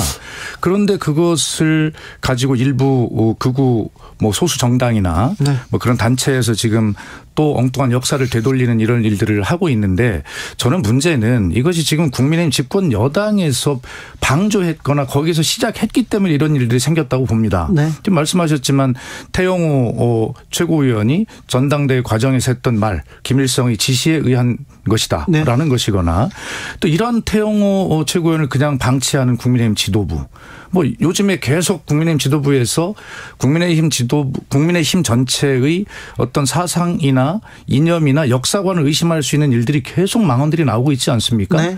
결과적으로 지금 이러한 사태 이런 것들은 국민의힘 지도부가 이것은 시작하고 방치한 일이라고 생각을 하고요. 그렇기 때문에 우리 김기현 대표는 빨리 이 문제에 대해서 결정을 하고 징계를 하고 이렇게 하지 않으면 국민의힘이 계속 의심을 받을 것이고요. 그리고 이런 혼란은 또 계속될 것이다. 저는 이런 생각이 걱정이 앞섭니다. 네. 오늘 문재인 전 대통령이 제주에 갔고요. 제주에 더불어민주당 지도부가 다 와 있어요. 그런데 네. 이재명 대표하고는 안 만납니까? 그럼요. 문재인 전 대통령께서 오늘 유가족 측의 초청으로 가시긴 했지만 네. 그러나 오후 4시에 이제 가셨지 않습니까? 예. 그것은 공식 추념식에 전혀 지장을 주지 않겠다라고 하는 조용한 행보이고요. 예. 그렇기 때문에 윤석열 대통령이 오셨어도 사실은 만날 일이 없었고 네. 또 이재명 대표 현장에 가도 뭐 만날 일이 없고 조용한 개인적 차원의 행보였습니다. 네. 작년에는 양보했지만 올해는 참석한다. 이 유가족과의 약속이다 이런 얘기를 했는데 문재인 전 대통령 주변에서 측에서 이런 얘기 나왔어요. 앞으로 정치인들을 민주당을 포함해서 정치인들 만나지 않겠다 이런 뉴스가 나왔던데 이건 뭐지요? 뭐 저도 그런 의견을 좀 내긴 했습니다만 사실은 뭐 전 대통령을 찾아뵙고 이런저런 말씀도 드리고 듣고 하는 것은 매우 자연스러운 일인데 예? 대통령과 나눴던 그런 이야기들을 밖에 나와서 소위 전원정치라는 이름이 붙을 정도로 밖에 나와서 전달을 하고 하는 것은 저는 매우 부적절하다고 생각합니다. 네. 얼마 전에 있었던 박지원 전 국정원장께서 다녀오셔서 전했던 말을 가지고 또 박영진 의원과 둘이 또 논쟁을 했지 않습니까? 네. 바로 그런 것들 때문에 사실은 좀 전 대통령께서 그러한 생각을 하시지 않았나 하는 생각이 들고 저도 주요 참모 중에 한 사람으로서 그렇게 좀 하셨으면 좋겠다는 생각이 있어요. 예, 예. 근데 대통령이 좀 언짢아하셨습니까? 문재인 전 대통령이? 문재인 전 대통령께서 뭐 그런 품격을 가지신 분이 아니죠. 네. 그러나 어쨌든 그런 분을 대상으로 말씀을 나눈 이야기이기 때문에 더욱더 대통령의 품격과 이런 걸 지켜드리는 것이 네. 말씀을 나눈 사람들의 도리라고 저는 생각을 합니다. 자, 오늘 4.3 추념식에는 윤석열 대통령 불참했습니다. 그런데 주말에 야구장 가서 시구하셨거든요. 그리고 대구 서문시장 가셨었거든요. 국민소통수석으로 청와대 수석으로 이 윤 대통령의 행보 어떻게 보셨어요? 저는 지금 대통령실의 참모들의 기능이 지난 1년 지나왔는데 정말 좀 어설프다, 엉성하다 이런 생각을 많이 하게 되는데요.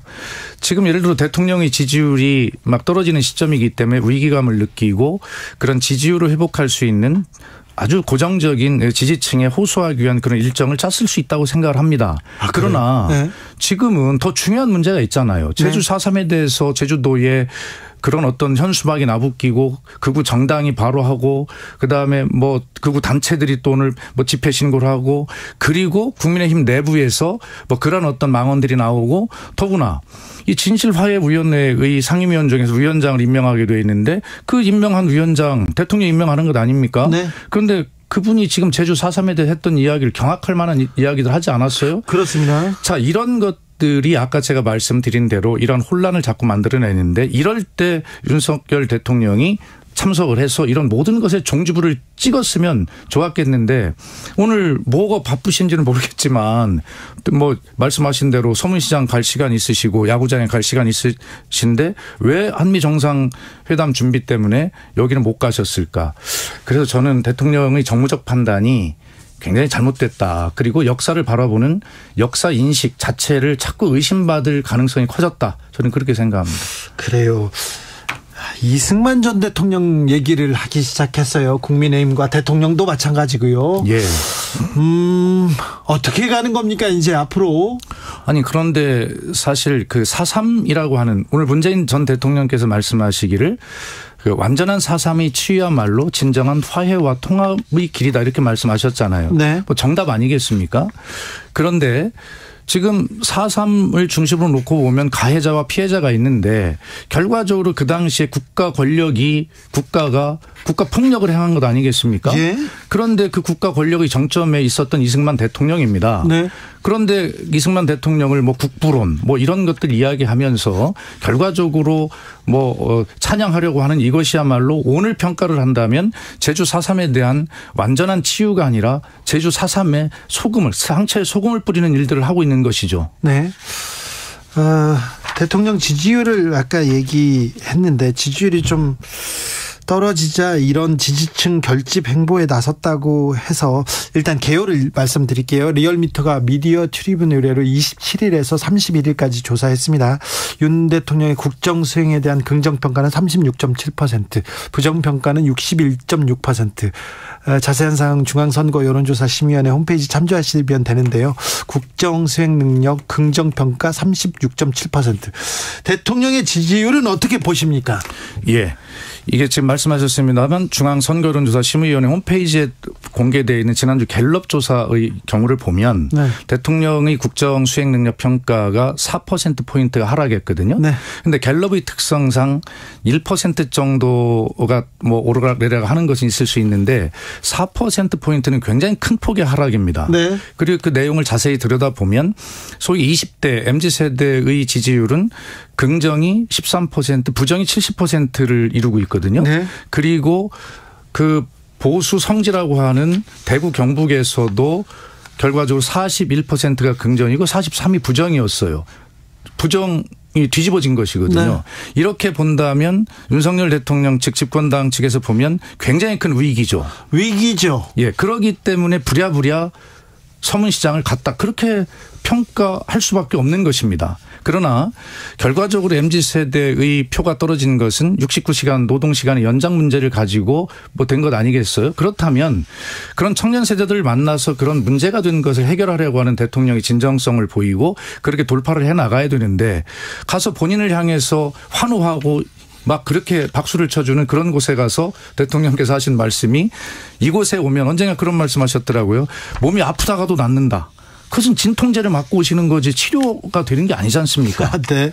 결과적으로 대통령께서는 어떤 그런 일정에 있어서 정면 돌파하고 문제를 해결하려고 하는 노력을 하셔야 지지율이 올라가는 것이지 네. 그렇게 해서는 안 된다 하는 생각이 듭니다. 한일 정상회담 이후에 지금 계속해서 또 일본 언론에서 대통령이 독도 관련해서 위안부 관련해서 그리고 후쿠시마 오염수 관련해서 이런 얘기가 나왔다. 그리고 대통령실에서는 부인하고 있는 이런 일들이 계속되고 있는데 이 공방은 어떻게 보십니까? 저는 기본적으로 대통령실의 홍보 라인이 제대로 작동하지 않고 있다고 생각을 하는데요. 그 이유는 뭐냐면 홍보 라인이든 그 참모 라인의 기능에 여유가 없어요. 왜 여유가 없냐. 모든 것을 대통령 스스로가 규정해버리기 때문에 그래요. 우리 처음에 했던 그 도어 스태핑이라는 거 있지 네. 않습니까? 거기 나오셔서 대통령이 매일 아침 어떤 것을 규정을 해버리니까 집권 당도 거기에 맞춰 따라갈 수밖에 없고 정부도 따라가고 청와대 대통령실의 참모 기능도 거기에 다 맞춰 가도록 돼 있거든요. 네. 그러다 보니까 이 해명이 제대로 안 되는데 일본 언론은 보도를 하고 있는데 대통령실에서 해명하는 것을 보면 일본 언론 보도의 본질을 피해서 자꾸 다른 이야기를 동문서답 같은 얘기를 해요. 네. 예를 들면 이번에 보도했던 그런 뭐 예를 들어서 독도 이야기를 영유권 이야기를 했다. 뭐 내지는 뭐 후쿠시마 오염수 방류 문제를 얘기했다. 그런데 대통령실은 뭐라고 하냐면 후쿠시마산 수산물이 우리나라의 국민의 식탁에 오를 일은 없다라고 직접 답을 하지 않고 다른 말로 답변을 하고 있단 말이에요. 네. 그렇다면 제가 청와대 대변인과 뭐 소통수석하는 입장에서 보면 이건 뭔가 좀 숨기거나 돌아가고 있는데 그렇죠. 오염수 문제에 대해서 이야기를 스가가 했다고 하는데 네. 거기에서 답변하지 않고 그렇죠. 뭐 수산물이 식탁에 오를 일이 없다 이렇게 답변을 하고 있어요. 다른 얘기를 하고 다른 얘기하고 있는 거죠. 그런 것은 분명히 무엇인가 숨기거나 좀 줄이거나 할 의도가 있을 때 쓰는 수법들 아닙니까? 그래서 대통령실의 해명이 점점 더 의혹을 더 키워가고 있는 그런 정국이다. 저는 이렇게 봅니다. 네. 그 민주당에서는 한일 정상회담 국정조사해야 된다. 국정조사를 권했습니다. 그랬더니 국민의힘에서는 그럼 남북 정상회담도 국정조사하자 이렇게 나왔는데 이 부분은 어떻게 보시는지요? 아니 민주당이 아무리 야당이지만 좋습니다. 정치 공세라고 이야기할 수 있어요. 그러나 대통령실의 해명이 정말 동문서답이나 본질을 피해가고 있고 답변을 하지 않고 있고 더구나 독도 영유권 문제는 대통령의 헌법상 의무와 관련된 영토 수호의 문제인데 네. 이런 것에 대해서도 말을 정확하게 하지 않고 있는데 어떻게 야당으로서 가만히 있을 수 있습니까? 자, 그리고 또 한편으로는 우리가 후쿠시마 문제 관련해서 우리 그 야당 의원단이 일본을 한번 가겠다라고 하는 문제도 있잖아요. 네. 그런데 정부는 대통령실은 야당이 이러한 어떤 행동이나 이러한 것들을 무조건 가서 정치 공세라고 몰아붙여서는 안 되고요. 정부가 어떤 외국과 외교적으로 협상력을 가질 때 그 협상력을 키우려면 국회라고 하는 레버리지를 이용해야 합니다. 네. 그래서 외교를 할 때 우리 국민들이 반대한다. 국회 네. 반대한다. 이 얘기를 하면 될 거 아니에요. 그러니까 정부나 대통령은 얼마나 편합니까? 국민 핑계대고 국회 핑계대면 되는 것을. 근데 그것을 야당의 정치 공세로 그런 시각으로 봐서는 정말 이 국정 운영이 어려워진다 하는 네. 생각이 듭니다. 네. 그래도 정상회담을 국정조사한 예는 없죠. 예, 그렇게는 알고 있습니다. 네. 그런데 거꾸로 얘기하면 정상회담을 하고 나서 이렇게 국정조사를 요구받을 만큼 이러한 정상회담도 역대 없었어요. 그런 것도 같네요. 그리고 아까 국민의힘 지도부에서 문재인 대통령의 남북 정상회담도 국정조사 하자고 했는데 문재인 대통령이 남북 정상회담 하고 나서 이런 문제 일으켰습니까? 없었잖아요. 네. 이렇게 혼란을 만들어 놓고 그것을 끌어들여서 전 정부를 끌어들여서 하는 것은 정말 이것은 방송이 이런 말이 적당한지 모르겠습니다만 자다가 봉창 두드리는 얘기 아닙니까? 네, 알겠습니다. 네, 거기까지는 괜찮아요. 네. 박수현 수석께서 한국갤럽의 조사를 수치를 다 읽으셔가지고요. 개요 말씀드립니다. 지난 3월 28일에서 30일 조사에서는 긍정평가 30, 부정평가 60이었는데요. 그 전 조사는요. 3월 21일, 23일 조사에서는 긍정 34, 부정 58이었습니다. 그러니까 긍정 수치가 4% 떨어졌네요. 자세한 내용 중앙선거 여론조사심의위원회 홈페이지 참조하시면 됩니다. 국민의힘에서 민생 얘기 안 하고요. 예. 김기현 당대표가 됐는데 무슨 얘기하는지 잘 모르겠어요. 정강훈 목사 얘기만 해요. 이런 분들 많습니다. 그렇습니다. 지금 지난 1년 가까이 이 윤석열 정부나 그다음에 국민의힘이 집권당으로서 보여준 것은 결과적으로 야당이 극렬하게 반발할 수밖에 없는 그러한 어떤 정쟁을 유발한 것밖에는 저는 없다고 생각을 해요. 적어도 집권당으로서 어떤 새로운 비전을 국민에게 심어주고 해야 될 그런 좋은 시기였는데 그 시기를 다 놓친 것 같습니다. 그리고 네. 야당을 대화의 파트너가 아니라 결과적으로는 발목 잡기만 하는 그런 정당, 방탄정당으로 몰아붙이는 그러한 일만 해온 것이거든요. 민주당도 그걸 알면서도 해야 할 야당으로서 일을 안 할 수가 없는 것이에요. 예. 아마 현명한 국민들께서 잘 판단해 주시리라 믿는데 그래도 민주당은 그런 어떤 여당을 견제하면서도 그 각종 민생에 관한 이야기들, 이슈들을 민주당이 계속 해나가고 있는데. 자, 민주당도 그러면 민주당이 그 거대 야당으로 그 많은 의석수로 민생을 좀 책임지고 좀 이끌고 정책으로 조금 이 나라를 좀 이끌고 나가면 되지 않겠느냐 이런 또 비판이 있어요. 민주당이 그렇던 민생을 이야기하면 국민의힘이 협상을 하지 않습니다. 결과적으로 민주당은 단독으로 처리할 수밖에 없는 일들이 많지요. 네. 이번에 지금 양국관리법 같은 경우도 지금 농민들은 막 죽기 일부 직전입니다. 그런데 그것을 한가하게 거부권 행사하겠다고 하고 이런 와중이고 민주당을 단독으로 처리한 그런 어떤 떼쓰기 정당으로 지금 그렇게 만들고 있는 것 아닙니까? 민생을 이야기하면 같이 테이블에 올라와서 이야기를 해야 되는데 전혀 여당이 올라오지 않고 있어요. 이런 측면들을 볼 때 결과적으로 집권당이 좀 더 많은 그 책임감을 좀 가지고 포용력을 가지고 야당과 테이블에서 민생을 논의해야 민생이 되는 것이지 결과적으로 야당 혼자 한다고 해서 이게 그렇게 쉽게 될 문제가 아니고 그렇습니다. 민주당의 입장도 참 곤혹스러운 것이죠. 국민들은 사는 게 힘들고요. 경제 금융위기가 온다는데 불안하고요. 어렵고 힘든데 여당 야당은 자기 소리만 내고 싸움만 하는 것 같아요. 그래서 국민들은 누굴 보고 살아야 합니까? 이런 사람 많습니다. 제가 지역에서 지금 국민 속에서 살고 있기 때문에 매일 듣는 말씀이 혼이 나는 게 지금 앵커께서 말씀하신 그런 말씀이 귀가 따갑도록 듣습니다. 네. 정치 혐오 이런 것 좀 도를 넘어서 정치가 좀 필요 없다라고 하는 말씀까지 하시죠. 그래서 저는 여야가 서로 자기 지지자들을 향한 주장만 하지 말고 결과적으로 중도층에 있는 그런 국민들을 향해서 새로운 비전을 말씀드리고 품격도 지키고 그러면서 정치를 발전시켜 나가야 네. 정치가 신뢰를 얻고 결과도 자기들에게도 이익이 되는 일이거든요. 네. 그래서 저는 좀 이 기회에 어쨌든 여당은 좀 더 많은 책임감을 가져라 하는 네. 말씀도 드리고 저희 민주당에게는 좀 더 지혜롭게 돌파해라 하는 말씀을 좀 드리고 싶어요. 지역구 국회의원이 정진석 의원이죠? 예, 아주 네. 큰 거물 정치인이죠. 네. 정진석 의원이 있는 그 지역구민들은 어떤 얘기 제일 많이 하십니까? 의원, 저 수석님한테? 예, 역시 그런 똑같은 말씀을 하시고 또 정진석 의원께서도 당의 비상대책위원장으로서 그런 여러 가지 책임감 때문에 네. 어떤 때는 국민과 다소 동떨어진 말씀을 하실 때도 있는데 사실 친일적인 발언 역사 인식 문제 그 문제는 좀 화가 나요. 그래서 그 문제를 지적하시는 유권자들이 지역에서 많이 계시고요. 아, 그래요? 또 지역에 그런 현수막도 저희도 개첩도 하고 있는데 저는 정진석 의원 개인에게 그런 말씀을 드리고 싶진 않지만 적어도 집권당의 비상대책위원장으로서 중요하고 민감한 시기를 책임지고 이끌으셨던 위치에 있었던 분이니까 지금 말씀하신 대로 이 역사 인식의 문제나 이러한 것들을 균형 있게 잘 말씀하실 책임이 있지 않나 하는 생각은 듭니다. 네. 조금 너무 심하셨어요. 정부 여당의 대표가. 네. 여기까지 할게요.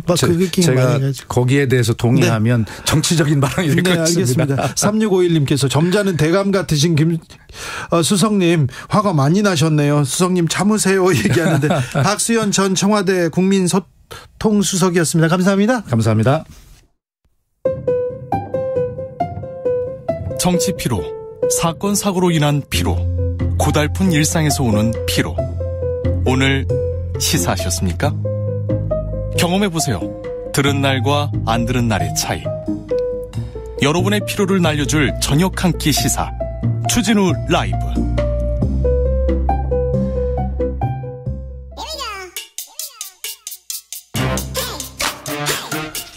뉴스를 향한 진지한 고민, 기자들의 수다. 라이브 기자실을 찾은 오늘의 기자는 은지혁이요. 시사인 김은지입니다. 네, 봄이 왔어요? 네, 여의도도 봄꽃이 날리고 있어서요. 눈처럼 내리고 있어요. 네, 다 떨어져요. 네, 오늘 내일 마지막 기회인 것 같습니다. 그렇습니다. 네, 여러분 주변에서도 지금 봄꽃이 마지막일 수도 있어요. 그러니까 빨리 보시고요. 예쁘다 해주십시오. 자, 오늘 준비한 첫 번째 뉴스부터 가보겠습니다. 네, 서울이 아닌 지역구의 국회의원 상당수가 서울에 주택을 보유하고 있다고 합니다. 네, 서울에요? 얼마나 됩니까? 네, 3명 중 1명 꼴이다라고 하는데요. 경향신문 보도입니다. 네. 국회 공직자윤리위원회가 최근에 재산 내역을 공개했는데요. 2022년 말 기준으로 국회의원 재산 변동 사항을 분석했다라고 하는데 서울이 아닌 지역구를 두고 있는 국회의원이 모두 202명이거든요. 네. 장관을 빼고라고 합니다. 이 중에 68명이 서울의 주택을 본인이나 배우자 명의로 가지고 있다라고 하는데 있는데요. 네. 소속 정당으로 보면 국민의힘이 44명, 더불어민주당이 23명, 무소속이 1명. 여기는 김진표 국회의장이라고 하고요. 네. 네, 이 중에서 또 10명은 국민의힘 28명, 민주당 22명은 자신의 지역구에서는 전세나 월세로 살면서 서울에 집을 소유하고 있다라고 합니다. 뭐 죄는 아닙니다. 죄는 아니지만 가치가 있는 서울에 돈 한 채 가지고 있고 지역에서는 자기 지역에서는 월세 전세 살고 이러네요. 네, 아무래도 해당 지역 유권자라면 좀 허탈할 만한 이야기일 수 있습니다. 그러니까요. 네. 그래요. 그 서울에 있는 지역구를 가지고 있는 사람도 집은 강남에 있고 다른 동네에서 이렇게 지역구 의원을 한다 이러면 좀 저 사람 뭐 하는 분이지 우리 동네 대표하나 이런 생각 들지요. 네, 실제로 우리 지역은 앞으로 미래가 밝지 않구나라는 생각을 하게 될 수도 있고요. 네. 그리고 가장 큰 이슈 중에 하나가 최근에 지방 소멸이지 않습니까? 네. 이런 부분에 대해서 말로는 걱정한다라고 하면서 실제적인 삶이 거기에 연동되지 않을 수도 있겠구나라는 생각을 하게 만드는 좀 부분이 그러니까 있습니다. 우리 지역 이렇게 발전시킨다고 해놓고 서울 강남에 집이 있어 강남 집값 떨어지지 않는 강남 집값 강남 세금 안 떨어지는 그런 정책 펴는 거 아니야? 그런 생각 들 수밖에 없어요. 그런 정책 지금 나오고 있지 않습니까? 네, 존재가 의식을 좀 배반하기 어려운 지점이 있기 때문에 그런 생각을 하게 되는 건데요. 네? 좀 구체적으로 보면 주호영 국민의힘 원내대표는 자신의 지역구인 대구 수성구에 전세를 살고 있다라고 하고요. 네. 대신에 서울 서초구 반포동에 아파트를 가지고 있다고 합니다. 서초에 아파트, 네. 대구에는 전세. 네, 그리고 박태출 정책위 의장과 송은석 원내수석부대표, 유상범 수석대변인은 각각 서초구 잠원동, 강남구 대치동, 서초구 반포동에 본인 소유 아파트를 신고했다라고 하고요. 네. 정진석 전 비대위원장도 지역구인 충남 공주시에 배우자 명의의 전세 아파트가 있고 서울에는 압구정동 아파트를 보유하고 있다고 합니다. 어떻게 다 강남 3구 압구정동, 반포동, 대치동 비싼 동네에 집을 하나씩 다 가지고 계시고 다른데 전월세. 네. 네, 그리고 이제 윤재욱 의원 같은 경우에는 지역구가 대구 달서구인데요. 여기에 배우자 명의 아파트를 두고 본인은 송파구 오금동 소재 아파트가 있다고 하고요. 아파트요? 다 아파트 사시네요? 네, 그리고 이제 지방 소멸 문제 다루는 국회 인구특위라는 곳이 있거든요. 네. 여기에 위원장이 김영선 의원인데 지역구가 경남 창원시 의창구에는 전세가 있고 서울 영등포구에 주택가 상가가 섞인 복합 건물 등을 소유하고 있다고 합니다. 복합 건물주시군요. 네, 민주당도 그렇게 비슷한 상황인데요. 민주당 의원들 중에서도 경기도에 지역구를 둔 의원들도 집을 서울에 둔 경우가 많았습니다. 박광훈 의원은 경기 수원정이 지역인데 강남구 도곡동, 이탄희 의원은 경기 용인정이 지역구인데 송파구 문정동, 조홍천 의원은 경기 남양주 갑인데 강남구 대치동, 이용우 의원은 경기 고양정이 지역구인데 강남구 논현동에 아파트가 있다 이렇게 신고했다라고 하고요. 네. 황운하 의원은 대전시당 위원장인데 서울 강동구 암사동, 그리고 광주시당 위원장인 이병훈 의원은 서울 양천구 목동에 아파트가 있다고 합니다. 서울에서 의정활동한다 그러면서 얘기하는데 서울에 다 집 있어요. 그리고는 지역구에는 없고요. 지자체 단체장도 마찬가지입니다. 네, 사정이 크게 다르지 않다 이렇게 경향신문이 지적하고 있는데 홍준표 대구시장은 대구에는 집이 없는데 서울 송파구 잠실동에 아파트가 있다라고 하고요. 잠깐만요. 홍준표 대구시장 가기 전에 동대문에서 오랫동안 지역구 동대문이었거든요. 저 동대문 그 집에도 가본 적 있어요. 가본 적 있어요. 예전이긴 하니까요. 네. 사모님한테 아야 과일 갖고 온나 이렇게 얘기하셔가지고 제가 깜짝 놀랐더니 그러시지 마세요 그랬던 적이 있었는데 그런데 잠실에 집이 있다고요?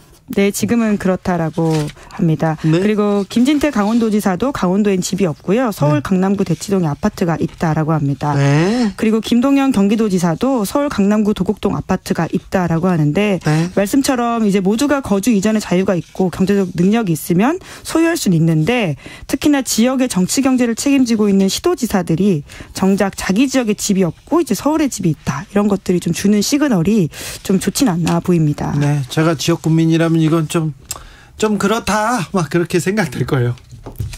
네, 다음 뉴스로 가볼까요? 네, 조현천 전 기무사령관이 구속됐습니다. 구속됐습니다. 예, 뒤늦게 귀국했는데 5년 만이거든요. 네. 기무사의 개헌 문건 작성을 지휘했다라는 혐의로 2017년 12월 달에 미국을 받고 있는 이 조 전 사령관이 기무사령관이 2017년 12월에 미국으로 나가면서 네. 수사가 멈춘 바가 있습니다. 네.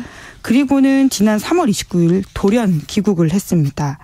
지난해 9월에도 변호사를 통해서 귀국하겠다 이런 의사를 밝힌 바가 있는데요. 이상한데 아무튼 이분은 수사할 때는 도망갔다가 정권이 바뀌니까 이제 들어오겠다 그런 얘기 하셨어요? 네, 이제 수사가 시작되기 전에 나간 건 사실입니다. 네. 이제 수사는 2018년에 시작됐기 때문에 그 전에 나간 거긴 한데요. 그때는 이제 수사에 협조하지 않고 계속 들어오지 않겠다라고 하다가 작년부터 이제 들어오겠다라는 의사를 밝히고 이번에 들어오자마자 증거인멸과 도망 염려가 있다라면서 구속영장 나왔습니다. 네.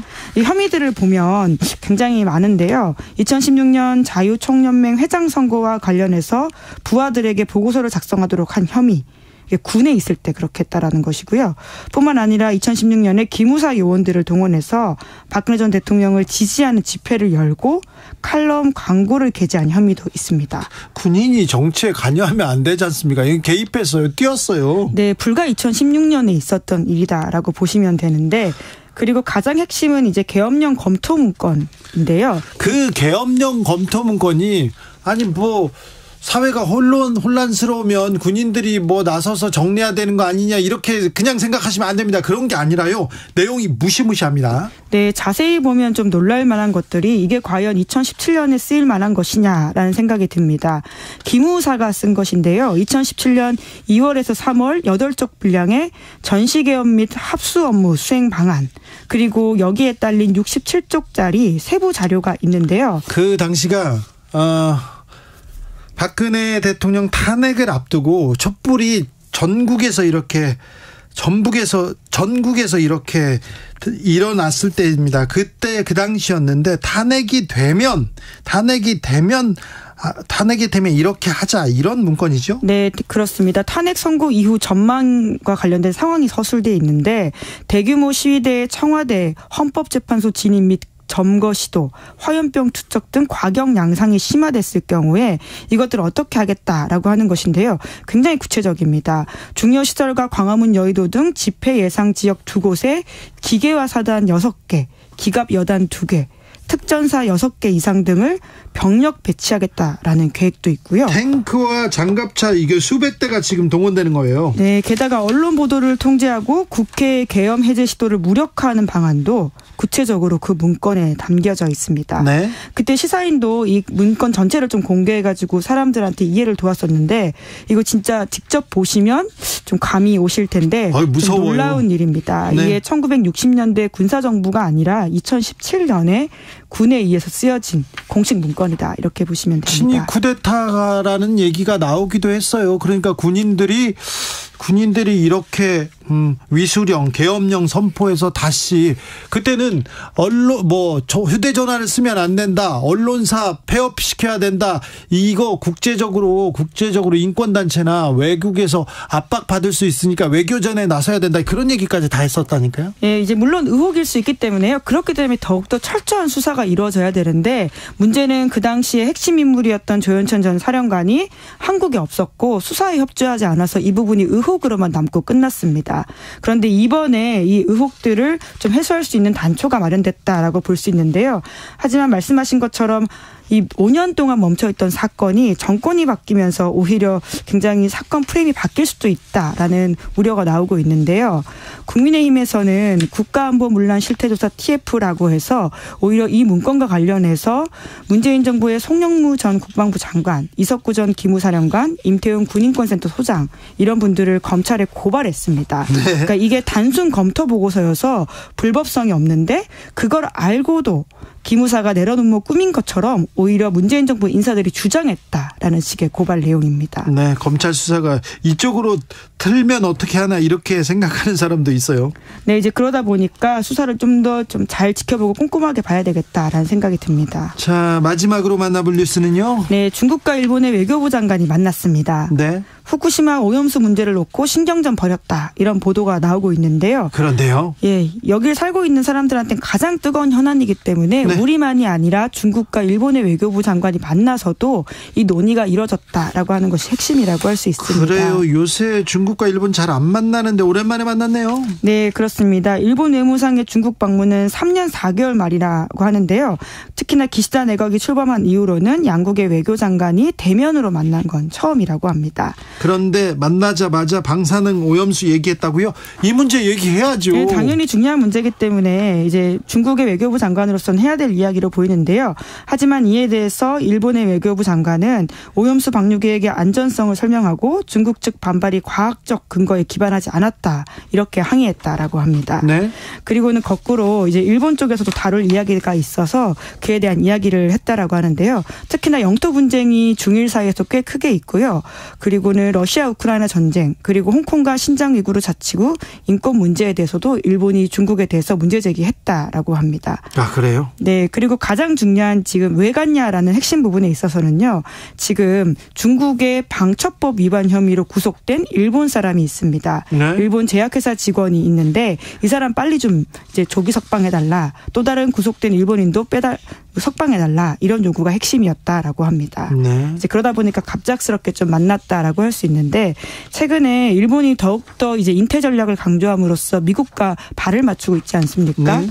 그럼에도 불구하고 중국에 가서 대화를 나누고 그에 대해서 자기들이 서로 주권적인 부분에 대해서는 대화를 나누고 각자 주장을 했다라고 하는 것이 좀 핵심적으로 봐야 될 부분인 것 같습니다. 우리 외교부 장관도 일본 가서 막 만났잖아요.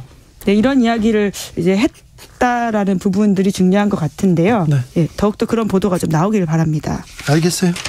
시사인의 김은지 기자와 함께했습니다. 감사합니다. 네, 고맙습니다. 교통정보센터 다녀오겠습니다. 유하영 씨. 네, 이 시각 서울 시내에서는 올림픽대로 공항 방향 성수대교에서 한강대교까지 밀립니다. 계속해서 양화대교부터 가양대교까지 속도를 줄이고요. 강변북로 일산 방면 한남대교에서 월드컵대교까지 정체입니다. 고속도로는 수도권 제일순환고속도로 일산에서 판교 방향, 김포에서 송내까지 13km 막힙니다. 경부고속도로는 서울 쪽으로 수원과 판교를 앞두고 주춤하고요. 도심에서는 달래내에서 반포까지 밀립니다. 서해안고속도로 서울 방향 서평택 분기점 5차로에서 사고 났습니다. 2시간째 사고 처리 중이고요. 이후로도 발안에서 8탄 분기점까지 정체고 매송과 금천 주변에서 속도를 줄입니다. KBS 교통정보센터였습니다.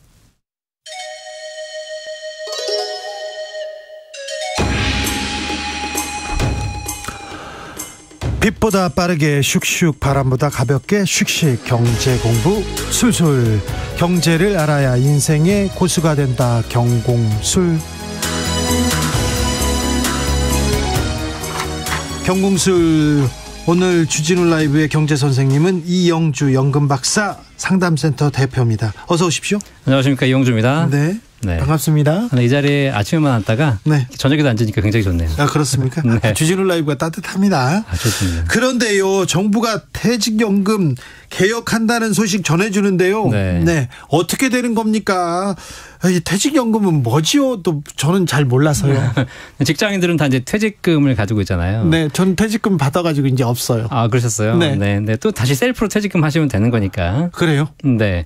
예전에는 그 직장 생활할 때 퇴직금이라 그래서 네. 퇴직하시게 되면 일시금으로 줬어요. 줬죠. 네. 그런데 그 일시금 받아가지고 노후의 삶의 기반으로 연금으로 쓰시는 분들은 거의 없고. 전 다 썼어요. 그러니까 이게 이제 가장 큰 문제예요. 네. 정작 나중에 나이가 들고 나면 아, 그때 퇴직연금 받아서 일시금 쓰지 말 걸. 네. 연금으로 받을 걸 이런 후회하시는 분들이 계시거든요. 퇴직금을 한 번에 안 받고 연금으로 받는다 이거죠? 그럼요. 네. 아, 그렇습니까? 원래 이 퇴직금 자체가 네. 이제 직장을 그만둔 이후에 노후에 예. 소득이 사라졌을 때 네. 그때 안정적인 소득을 만들어주기 위해서 도입된 제도거든요. 네.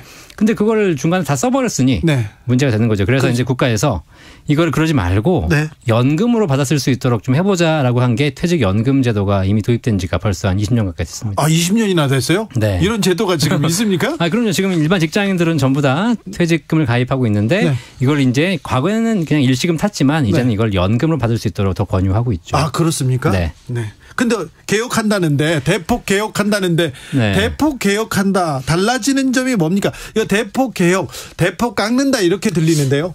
이거 소 잃고 외양간 고친다.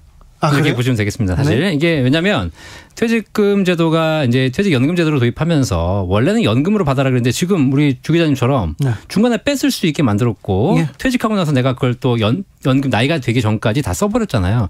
이걸 좀 하지 마라. 네. 못하게 하겠다는 겁니다. 이제. 그래요? 그래서 이미 좀 다 썼는데 저는 한 달 만에 다 썼어요. 네, 그러니까요. 네. 근데 이제 그런 거 가지고 사실상 옛날에는 이제 주택 마련을 위해서 쓰신 분도 계셨기 때문에 네. 뭐 일부는 그것 때문에 집을 사서 집값이 올라가지고 자산 형성에 도움되신 분도 계시지만 네. 그렇지 않고 이래저래 또 써버린 분도 많이 계시고 그래서 이제는 퇴직연금도 사업장이 선택할 수 있는 사업장도 있거든요. 네. 그게 아니라 이제 의무화하는 거고 난 나중에 되도록이면 연금으로 받게 해주겠다. 네. 이제 그런 것들을 좀 장치를 마련해가지고 못 찾게 하겠다. 이게 이제 가장 큰 개혁의 못 의지가 찾게 하겠다. 네. 근데 대수술 얘기하는 거 보면 네. 혹시 고간이 구멍 나거나 지금 다 써서 그런 거 아닙니까? 그러니까 그런 셈이죠. 왜냐하면 이제 국민연금 제도가 지금 개혁에 지금 하고 있는데 이게 네. 쉽지 않잖아요. 네. 그러다 보니까 결국은 국민연금 공적으로 해결이 부족한 부분들을 사적연금을 조금 더 지원해서 개인 스스로 준비하는 것이 잘 돼 있으면 왜 이게 뭐 목구멍이 포도청이라고 네? 이제 먹을 게 좀 해결되면 불만이 줄어들잖아요. 네. 그래서 아무래도 그런 부분에서 퇴직연금도 좀 더 강화해가지고 노후 준비에 좀 더 강화를 하려고 하는 것 그러면 같습니다. 직장에서 이제 퇴직연금으로 이렇게 추천하고 있다고 하는데, 네. 퇴직금 일시로 정산해가지고 저는 집 사고 싶어요. 저는 네. 뭐 금 사고 싶어요. 그런 분들 있잖아요. 네네. 이게 못 합니까? 지금까지는 일정한 용도율은 가능합니다. 뭐 6개월 이상 간병을 요한다거나 네. 아니면 본인 무주택자가 집을 마련한다거나 네. 이런 경우에는 가능한데 향후에는 이런 부분들을 제한해서 네. 못하게 하겠다라는 거고요. 네. 저는 개인적으로 그런 방향은 맞다고 생각해요. 그래요? 네, 왜냐하면 퇴직연금이라는 것이 나중에 노후에 연금으로 받기 위해 하는 것이고 네. 그거를 다른 목적으로 썼을 경우에 중간에 소진되기 때문에 단적인 사례가 뭐냐면 우리 연금을 받으신 분 중에서 제일 안정적인 연금 제도고 제일 좋은 연금 제도가 공무원 연금이거든요. 네. 공무원 연금 받으신 분들 대부분 다 행복한 노후를 보내고 계세요. 과거에는 그랬죠. 뭐 이제 앞으로는 점점 안 좋아지겠지만. 앞으로는 안 좋다면서요. 네, 그렇죠. 네. 근데 그 공무원 연금의 사례를 보면은요. 공무원 연금은 중도 인출이 안 돼요. 아, 네. 집은 내가 못 사더라도 그것도 안 되죠. 안 됩니다. 근데 내 저 집을 내가 중도 인출 받아서 샀었는데 내 친구 퇴직 연금 갖고 있는 내 친구는 됐는데 나는 공무원이라서 안 됐어. 네. 라고 후회를 했지만 결국 노후에 보니까 남아있는 건 공무원 연금이 훨씬 더 안전판 역할을 하거든요. 네. 그래서 저는 개인적으로 이런 부분들 좀 제한을 해서 네. 연금은 연금으로 가도록 만들어주는 것이 더 좋지 않을까. 오히려 제한하는 것이 연금의 그 취지를 살리는 데는 도움이 될 수도 있겠네요. 네. 공무원 연금도 이제 옛날에는 박봉의 공무원들 퇴직 이후에는 좀 편안하게 산다 그랬는데 요새는 안 그렇다면서요. 점점 이제 아무래도 공무원들도 급여가 그렇게 많이 인상되는 것도 아니고 네. 그다음에 연금이 얼마 전에 개혁이 됐거든요. 공무원 연금도 2015년인가 개혁이 되면서 연금 수령액을 줄였습니다. 네. 받는 시점도 늦춰지고 있고요. 예. 그래서 어쨌든 과거의 공무원만큼은 되지 않고요. 지금은 국민연금보다 조금 더 좋은 수준이라고 보시면 돼요. 대신에 공무원 연금은 내는 금액이 2배이기 때문에 훨씬 더 많이 내고 받는 거죠. 그래요? 네. 그럼 공무원들은 그래서 지금 공무원 하겠다는 사람들이 줄어들었대요. 그럼요. 왜냐하면 많이 내고 적게 받고 그다음에 월급이 높은 것도 아니고 네. 다른 직장에 비해서. 이것도 또 변수네요. 이것도 문제가 좀 있다고 보는데요. 많죠. 예. 금융회사를 갈아타게 한다 이런 얘기도 있는데 그러면 회사에서 지금 금융회사하고 이렇게 매치가 되는 거죠? 네, 그러니까 이제 내가 내 퇴직연금을 운용을 할 때 원래는 회사가 다 운용해 주는 것이 일반적인데 요즘은 그걸 가져와서 본인이 종업원 스스로 운용을 하는 경우도 있습니다. 그러면 나는 이 은행 가서 이 퇴직연금 들을래요. 그럴 수도 있어요? 그럴 수 있습니다. 네. 그래요? 예, 회사에 물론 이제 기본적으로 책정되어 있는 몇 가지 회사 중에 선택하셔야 되는데요. 그중에서 이제 옮길 수가 있는 거죠. 근데 지금은 갈아타기가 되게 어려워요. 네. 옮기시려면 뭐 손실 본대로 가져가야 되고 이런 불편이 있는데 앞으로는 이런 것들을 그냥 뭐 클릭 한 번만으로 이렇게 쉽게 온라인으로도 갈아탈 수 있게 하겠다. 이런 얘기가 있는 거죠. 네. 근데 뭐 갈아탄다고 해가지고 수익이 좋아지고도 이러지 않습니다, 사실. 아, 그럼요. 어차피 안 되는 건 거기서도 안 되고 여기서 안 되고요. 네. 네, 금융회사들끼리는 서로 좋다고 얘기하겠지만. 아, 좋다. 그분들 잘 모르더라고요. 몇 해 전에 네. 제가 돈이 좀 생겨가지고요. 네네. 은행에 가가지고 네. 금 사고 싶어요. 그랬더니 네. 거기 계신 분이 네. 왜요? 그러더라고요. 아니 그 골드바 하나 들고 있으면 괜찮잖아요. 든든할 것 같아요. 그랬더니 네. 아, 사지 말래요. 사지 마세요. 그러면서 펀드를 들으라고 하더라고요. 네. 펀드 한 마이너스 한 30 몇 %입니다. 네네. 뭐 이거 그 전문가가 권해줬는데 이런 그러니까 뭐 내일 주가가 오를지 떨어질지는 사실 아무도 모르는 거죠. 네. 네. 퇴직연금 수익률이 최근에 5년에 1.96%라는데 네.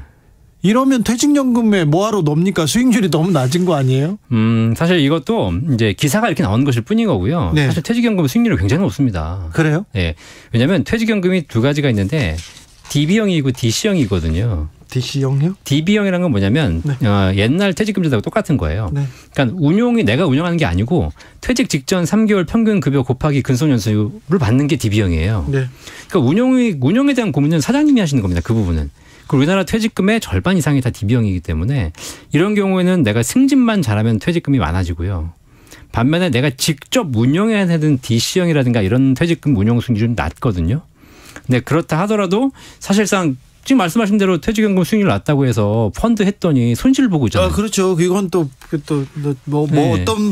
어떤 길이 최고의 길 그런 건 없잖아요. 그렇죠. 이건 뭐 케바케지 사실상 이게 뭐가 더 좋다라고 얘기할 수 있는 건 아닙니다, 사실. 자, 회사 다니는 사람들은 사장님이 거의 그냥 고민하면 되잖아요. 그럼 내가 종업원 퇴직금을 줘야 되는데 이 수익률이 안 나면 내 주머니에서 빼줘야 되는 것이고 잘 나면 여유 있게 줄 수 있는 것이고 사장님은 그런 게 고민이시겠죠. 자, 사장님. 자, 그러면요. 비정규직이나 일용직들은 연금 어떻게 준비해야 됩니까? 네. 이게 사실 뭐냐면 프리랜서들 또 비정규직 이런 분들은 사실상 퇴직금 제도에 사각지대에 있는 거잖아요. 없죠. 네.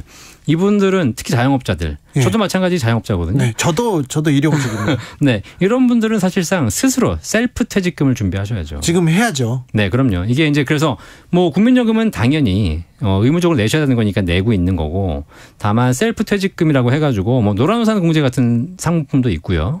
그다음에 IRP라고 개인 스스로 가입할 수 있는 퇴직연금 제도도 있습니다. IRP요? IRP. 네. 이거 뭐 은행, 증권, 보험사 어디 가든지 가입할 수 있는 거고. 자기가 내면 돼요? 자기가 내면서 국가에서 세금 환급도 일부 해주기 때문에. 이거 뭐 저축이잖아요. 그럼요. 네. 나중에 모아서 대신에 이제 국가가 메리트를 준 거죠. 네. 연간 900만 원까지 납입을 하게 되면 거기에 해당하는 세금을 일부 환급해 줄게. 세액공제 해 줄게. 그렇게 해서 열심히 부어서 나중에 55세 이후에 연금으로 타세요라고 해서 프리랜서라든가 자영업자분들은 셀프로 이렇게 준비하실 필요가 있습니다. 지금 하면 55세부터 탈 수 있습니까? 기본적으로는 55세 이후부터 연금으로 수령할 수 있는 거고요. 딱 정해져 있는 거 아니고 60세, 65세 그건 개인이 정해서 언제든지 연금을 수령하면 되겠습니다.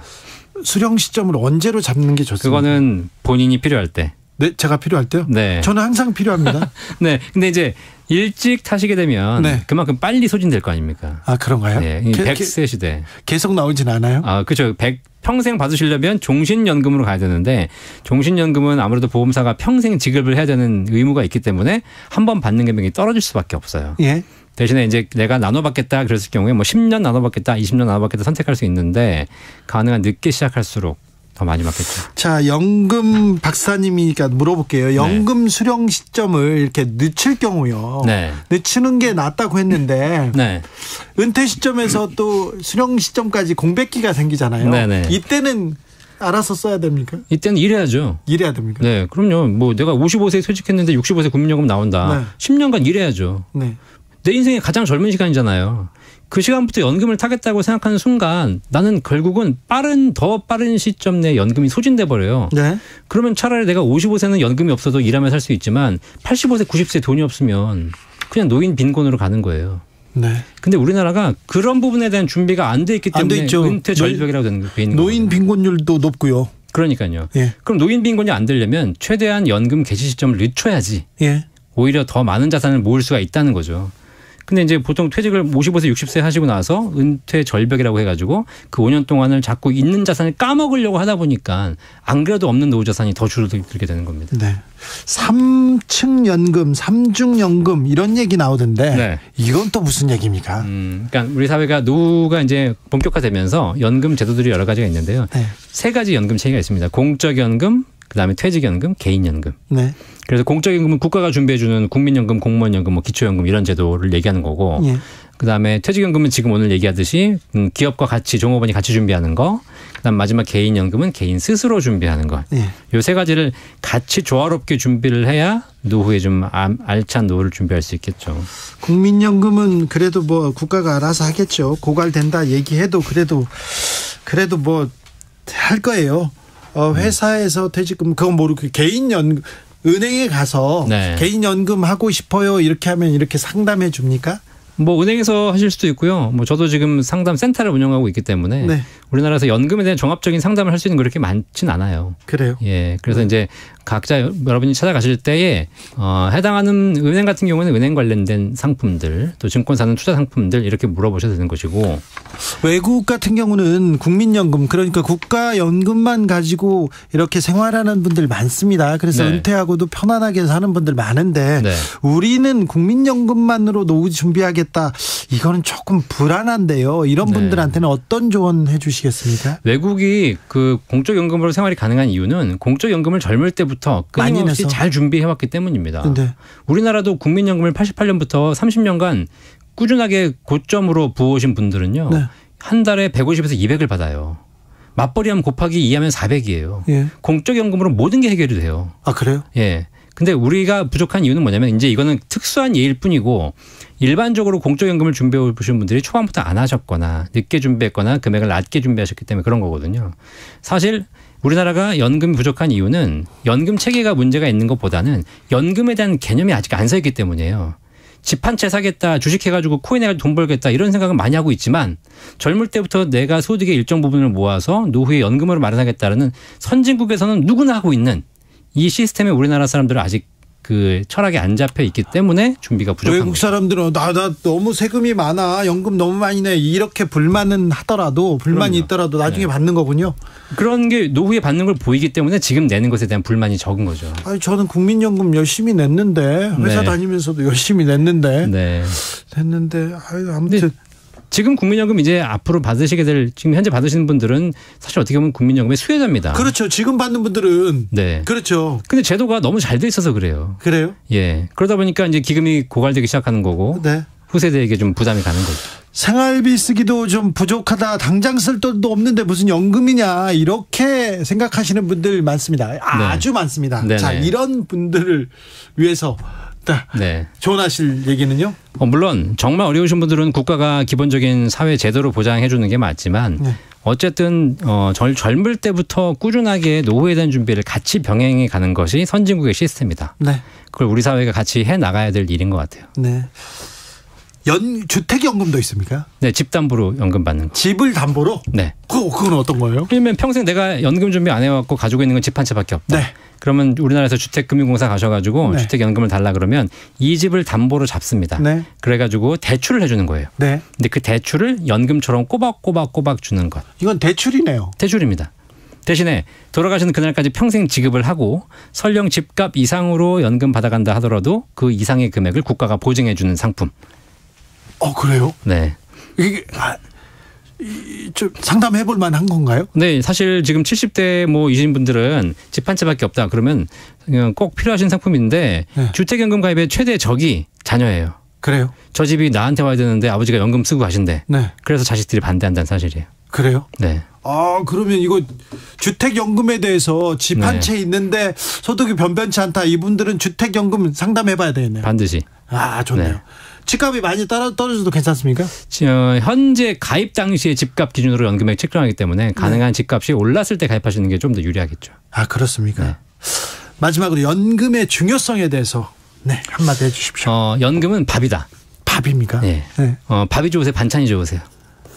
저는 밥 별로 안 좋아해요. 밥 굽는 거 좋아해요. 아, 네. 네, 자, 죄송합니다. 밥과 반찬은 비교할 수 있는 게 아니잖아요. 예, 밥은 먹어야죠. 그럼요. 반찬이 아무리 화려해도 밥을 같이 먹어야 되듯이 노후에 우리가 주식, 부동산, 코인 뭐 다양한 재테크 수단 할 수 있겠지만 그것과 무관하게 연금은 정해진 소득이 평생 나오는 게 준비되어 있어야 한다. 그렇죠. 꼬박꼬박 나오는 게. 그럼요. 네. 그게 중요하죠. 젊을 때 월급이 있듯이 노후엔 연금이 필요한데 우리나라는 연금과 주식을 서로 같이 대체제라고 생각하고 있는 거죠.